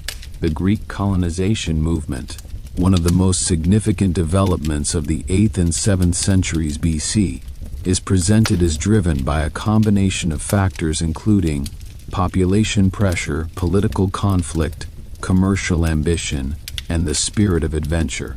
The establishment of colonies throughout the Mediterranean, from the Black Sea coast to southern France, from Libya to the shores of Spain, creates a geographical scope that communicates the extraordinary energy and ambition of the recovering Greek world. The viewer can trace the expansion on a mental map, watching Greek civilization spread across the Mediterranean like a network of interconnected nodes. The foundation of Pithecusae on the island of Ischia, one of the earliest Greek settlements in the western Mediterranean, provides a specific example that illustrates the general process. The archaeological evidence revealing a mixed community of Greek and Phoenician traders, craftsmen, and farmers demonstrates that early colonization involved cooperation rather than competition between different Mediterranean peoples. The discovery of the Nestor's Cup inscription at Pithecusae, connecting this distant colonial settlement to the Homeric tradition, creates a powerful moment of narrative convergence that rewards the viewer's sustained attention through the entire video. The establishment of Syracuse, Tiryns, Massalia, and dozens of other colonies creates a network of Greek communities that transform the Mediterranean from a barrier into a highway. Each colony maintained connections with its mother city, while developing distinctive local characteristics, creating a diversity within unity that characterized the Greek world throughout its history. The colonial experience forced Greek communities to codify their laws, define their citizenship criteria, and establish formal political institutions, innovations that would influence the development of political thought for millennia.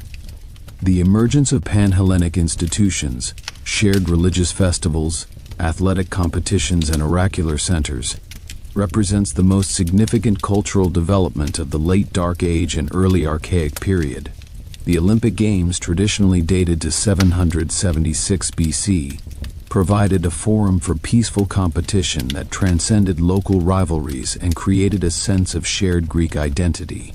The detail that athletes competed naked, speaking Greek, and honoring Zeus's, and that barbarians were excluded from participation, demonstrates how athletic competitions served to define and reinforce Greek cultural identity. The sanctuary at Olympia, evolving from a simple open-air altar during the Dark Age to an elaborate complex of temples, treasuries, and athletic facilities, provides archaeological evidence for the gradual development of pan-Hellenic institutions. The votive offerings deposited at the site, bronze figurines, weapons, and armor from communities throughout the Greek world, demonstrate the wide geographical reach of the Olympic festival and its importance as a venue for inter-community contact and display. The oracle at Delphi, consulted by individuals and communities from throughout the Greek world on matters ranging from personal decisions to colonial foundations and military campaigns, represents another crucial pan-Hellenic institution that emerged during this period. The oracle's role in sanctioning colonial expeditions, providing divine approval for the establishment of new settlements and offering guidance on suitable locations, connects religious authority to the colonial expansion that was transforming the Greek world. The Amphictyonic League, associated with Delphi, a religious confederation of communities responsible for maintaining the sanctuary and organizing the Pythian Games, provided a model for inter-community cooperation that influenced later political developments. The development of the hoplite phalanx, a revolutionary military formation that transformed Greek warfare and had profound social and political consequences, is presented as emerging from the technological and social changes of the Dark Age period. The availability of iron for weapon and armor production, the development of the aspies, round shield, and the emphasis on collective discipline rather than individual heroism created a military system that required the participation of a broad segment of the citizen body rather than a small warrior elite. This military democratization, farmers and craftsmen fighting alongside aristocrats in a formation that depended on collective courage rather than individual prowess, had political implications that would eventually contribute to the development of democratic institutions. The connection between hoplite warfare and political participation. Those who fought for the community demanded a voice in its governance, introduces a theme that would dominate Greek political thought for centuries. The observation that the hoplite revolution undermined the military monopoly of aristocratic warrior bands, creating pressure for broader political participation that would eventually produce the reforms of Solon, Cleisthenes, and the Athenian democracy, connects the Dark Age military innovations to the political achievements that most viewers associate with classical Greece. The artistic renaissance of the 8th century BC, the transition from geometric to orientalizing styles, the emergence of monumental sculpture, the development of architectural orders, is presented as reflecting the cultural confidence of communities that had survived the Dark Age and were now engaging creatively with the wider Mediterranean world. The adoption of Near Eastern artistic motifs, lions, sphinxes, griffins, and elaborate floral patterns, demonstrates the creative potential of cross-cultural contact while maintaining distinctively Greek aesthetic principles. The emergence of lyric poetry, personal, emotional, and politically engaged, represents a literary revolution that complemented the epic tradition preserved from the Dark Age period. Archilochus throwing away his shield and celebrating survival over honor, Sappho exploring the intensity of personal emotion, Solon using poetry to advocate political reform. These voices create a picture of a culture that was not merely recovering but innovating, creating new forms of expression that would influence Western literature for millennia. The philosophical revolution that began in Ionian cities during the 6th century BC, Thales proposing natural explanations for natural phenomena, Anaximander conceiving of the infinite, Heraclitus exploring the nature of change, is presented as the ultimate fruit of the Dark Age experience. The observation that communities that had survived civilizational collapse and rebuilt their world from scratch were uniquely positioned to question received wisdom and seek new explanations for the nature of reality, connects the philosophical revolution to the Dark Age experience in a way that gives the entire video a sense of intellectual coherence and narrative purpose.